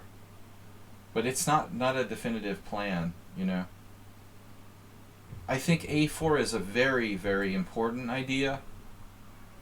Trying to like open the position and undermine black's queen side. And that puts the most pressure on black. You know, does he push? Does he take? Does he play A6? Does he play Queen B6? You're increasing the tension, in other words. And so I think that's an idea. Bishop G5 is definitely an idea. Because of the closed nature of the structure, like trading that wouldn't be the end of the world, like it would in some other lines. You're obviously also putting pressure on C5. But you don't want to do, I don't think you want to do something like this is lame. You know, like Knight D2 is lame. So what are our options? Maybe Rook E1. If we can't play E4 though, that does seem kind of stupid. A4, Bishop G5, and that's it, man. I mean, we just don't have that many moves. So this is just kind of, it's just a move. Joel Salmon did it against Strapansky. So these are guys I know. This was probably an open in East Coast, USA. Bishop F4, just a random move. It's not bad. And it's funny is Strapansky exchanged here. But I think that's kind of counterintuitive. I wouldn't want to exchange, especially against a lower rated player. No, I think after Bishop G5, like you're exchanging. You're not retreating. You're not inducing weaknesses here. You're playing Bishop takes F6. I mean, the thing is, what's he going to do? If he takes with the bishop, like you might be able to take this pawn on C5. You don't have to, but it's an option. But also in the Catalan, it's a very typical exchange in the Catalan. Again, it's like a fairly closed position. It's your bad bishop. You can get away with it in a Slav type structure. It's basically you're playing the Slav, by the way, you know, with white. You have no intention of inducing H6 and going back. You're just gonna trade it. You know, hopefully they'll be stupid and like take this way and ruin their king side. So here, it's not a terrible move, Bishop F4. But now, you know, like the problem is like you don't really have a plan. If you play this, then maybe CD makes more sense because like you don't have your knight on a good square. But I still feel like A4 was the most critical idea. Rook e1. Doesn't really do anything. It's not a bad move again, though. You're playing the Slav. Knight a6. And now a3. So knight a6 is a really subtle move by black. I don't think I would be able to play that without really knowing what I was doing. Very awkward. I think if I were black here, I would probably just like play d6 or something and try to get my knight to, you know, one of these more natural squares. This move in particular, it's great if you like take on c5, but not really sure like where it's going. I mean, c7 is pretty weird, but maybe he knows this. Maybe he knows this just better than I do. That's an unusual maneuver, but it could just head toward the center. Maybe it's quite good. If you try a4 now, he can't smoothly keep the tension with a6, so you could possibly try to be combative. He'll probably have to push. a3 is slightly passive. Do you think that's his plan? He's going to stick his knight on b4? So if you play this, he takes and plunks the knight into like b4. This hadn't occurred to me because I'm not really playing this type of line much. Yeah, a3, it feels passive, but it's not that bad. Alright, and then he's got nothing better than d6. I actually expected knight c7. Doesn't it seem more logical to play knight c7? I mean, it looks like he has a good square here, maybe. It'd be kind of cool if he could play bishop e4 and then knight d5 and just kind of lock down the light squares.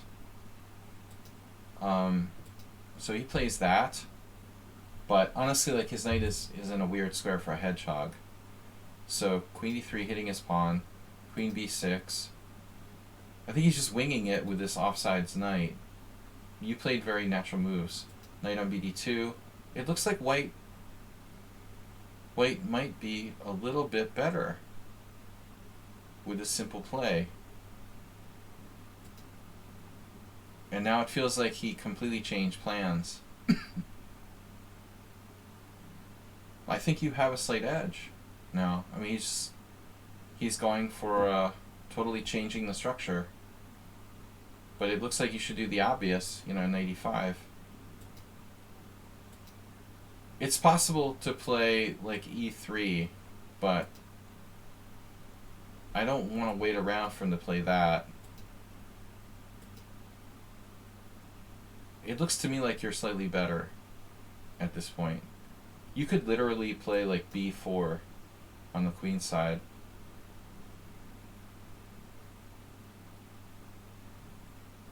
If you played b4 on the queen side and he plays like c4, I mean, the fact of the matter is you're going to get in a4. I'm just not sure if it's good or not. He might be able to hit you with a5.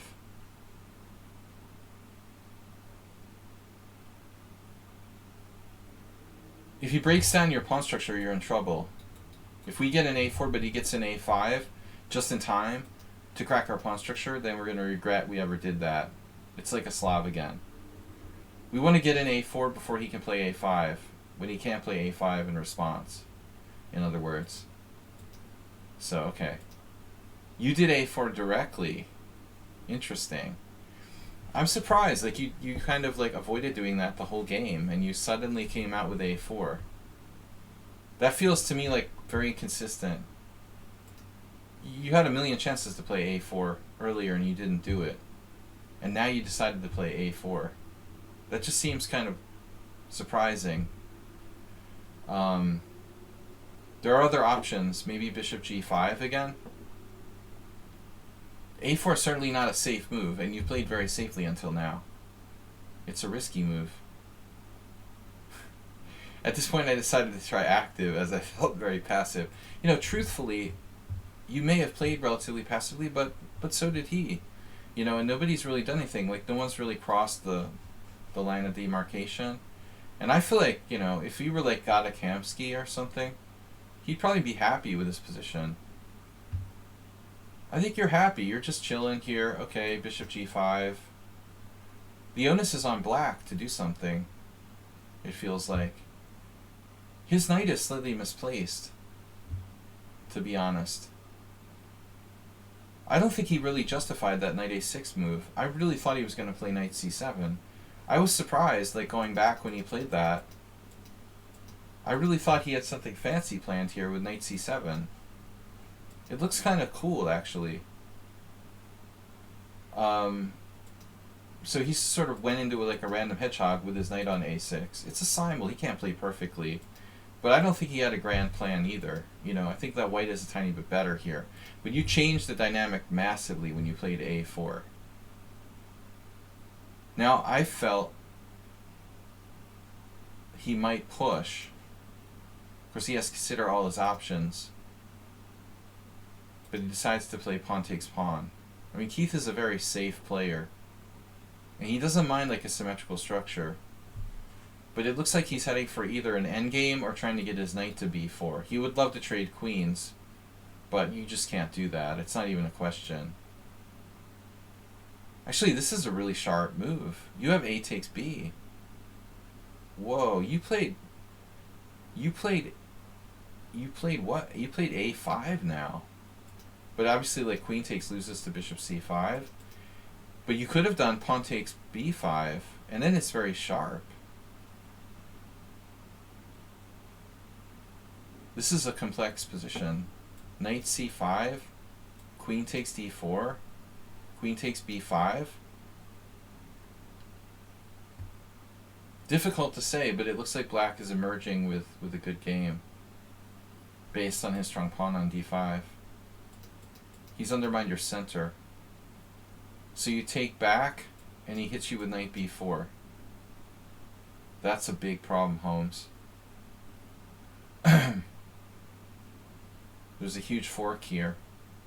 So I'm kind of regretting playing a4. I think it was a mistake. He takes, you played a5, he plays queen c5, and now you had this. Wow. So it looks like you came out of it maybe not that bad, but I think strategically he's strong. Alright, so I expect you to take with the piece. You took with the pawn, keeping control of c5. It's probably okay.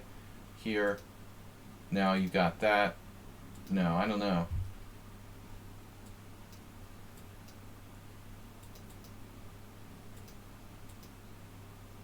Why don't we think about another option? Knight takes.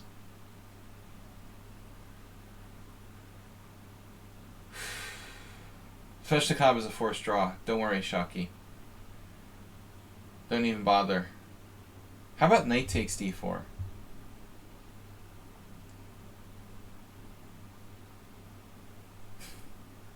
You're just not playing it the right way. It should be a forced draw, but he's either winning or losing. Try the Kalashnikov. Maybe that's better. No, why don't you take with the knight and not give him that thing? Now he has b4. Yeah, I mean, what to say? I think you lost the thread with a4. You had everything under control until you played that. What does the computer say? White's better. Wow, it goes for my b4 move. But my problem was this. Okay, if c4, where do you put your queen?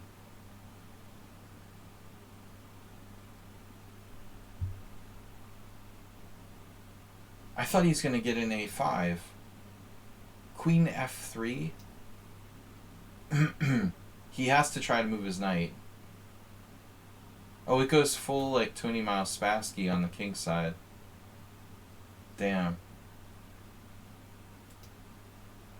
So I was thinking here, but knight c7, as I said, a4, and you're suddenly like in a very murky situation. But wow, the computer actually likes this for white. Anyway, okay, so a4 is a mistake. I gotta get going. We're gonna go a little faster here. Takes a5. Not a mistake apparently here. Wow.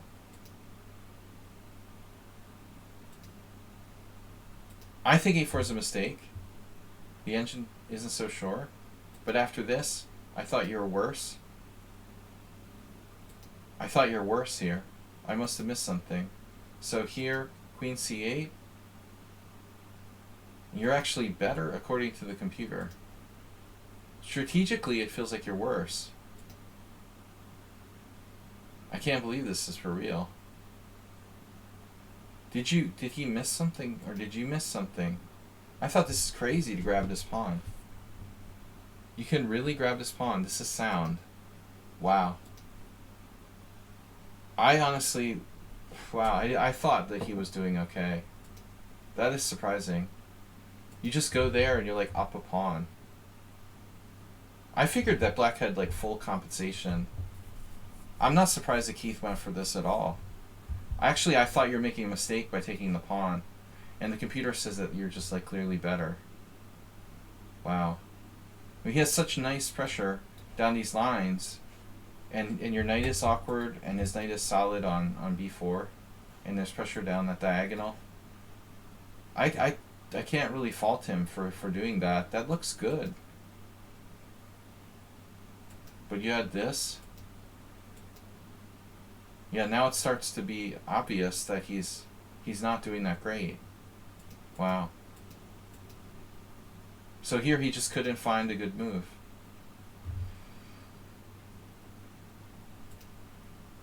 Bang. Yeah, and you're just better now. Yeah, it's obvious now. It just didn't really work. You have a killer pawn there. So I can't believe... Yeah, no, I would trade queens.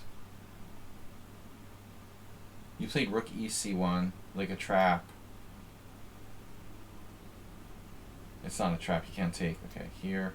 But you need to trade queens. I mean, you're like up a pawn against a GM. Don't. Of course, Keith likes trading queens, but I don't want to risk losing this. Take here, take, and now you're like up a pawn against a tough defender. This is a nice move, and then it controls b8, of course. I had a similar game with Asterbait today, where like I was arguing for this move, but he has rook b8 with pressure down the line. Similar thing, bishop f4, a6, yeah. So he's gonna stubbornly defend. This is a nice move. Idea rook b3. But you didn't do it. Wow. So he's preparing f6 and e5 if necessary. I thought you'd play this. You know, I'm ready to sack the exchange here. If he plays bishop b5, we just take it, I think. And we have a beautiful pawn there on b4 with two bishops. I'd rather be white. I'll play this all day long. I'm definitely taking white here. Two protected pass pawns on c5 and a5 down the exchange. I'm going to try to do that. But no, you let him sort of solidify.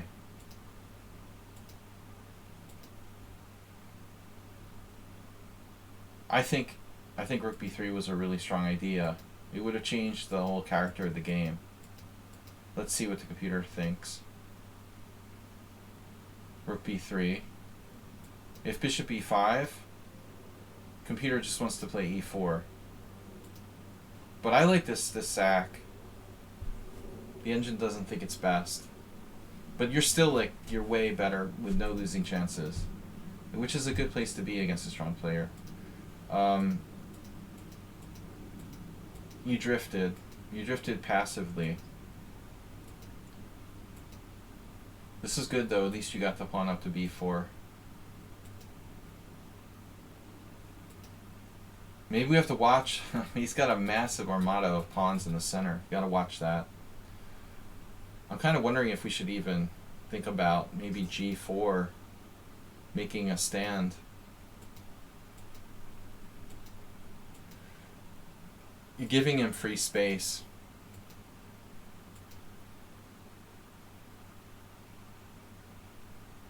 Now you're actually worse.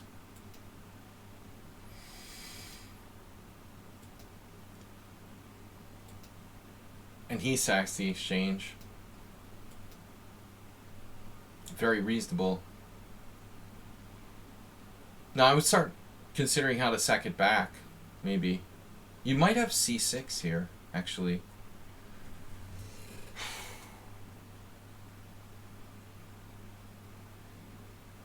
I don't know what he would do on c6, because I think you have this idea of like b5, and then you sack everything to break through. This is winning. So he has to find another way to defend against that. c6 is really strong. Whew, that was really strong. You've got to learn to be like you've got to be more resolute, you know, not be afraid to sacrifice stuff. Now it's already like awkward.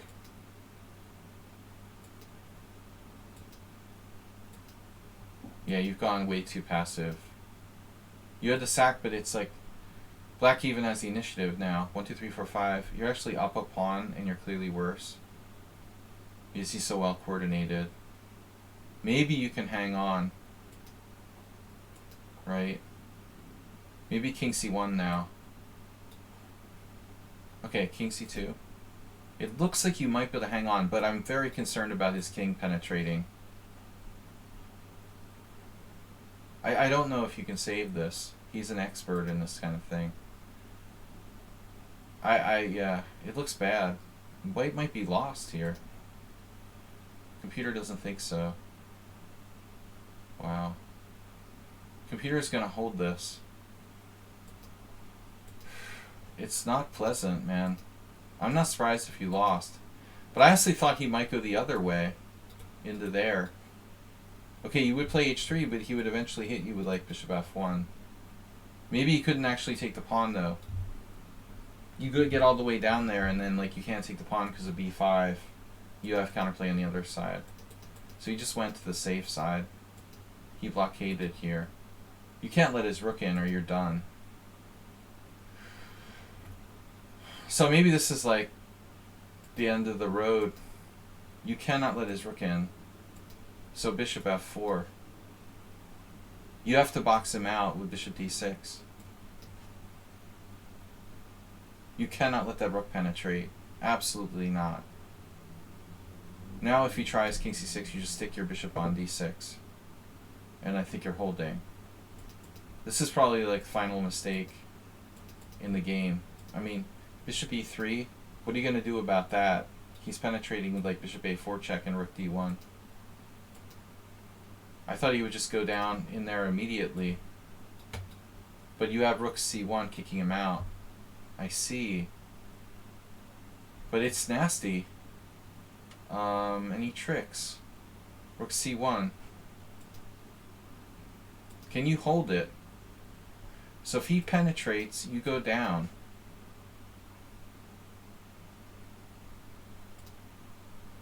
And if he tries, like, penetrate down, rook d3 check, rook c3, you're holding on.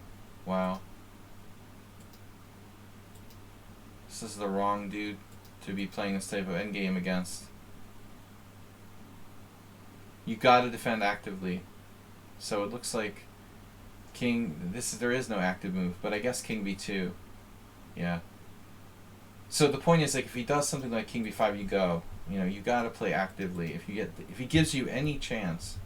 In fact, you know, to be perfectly honest, like, you might even want to try b5 here. But I guess it's too generous. Even b5 is a draw. Because it shows it's how important it is to play actively. He would just take with the bishop though. There's no reason to give him that, actually. So you blundered bishop d1. Yeah, after king b2 he's gonna try like that or something, but you're going.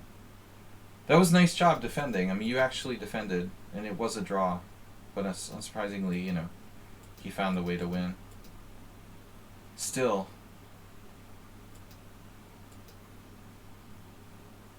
Yeah, he's got e3. I think he's actually winning with this move. Most likely. Yeah. e3 wins directly. He has some safer method in mind. No counterplay. c6, king b5. Wait, c6, check, king b3. Game over. Alright guys, good games. I'm out. Thanks everyone for tuning in. We'll be back tomorrow morning. Let's see if we can do a raid here for Art Vega. Thanks everybody. Thanks Mr. Coffee. Thanks Asterbait. Thanks Arsenal Fan. Thanks to all of you, Cooking Rooks. We'll see you tomorrow morning.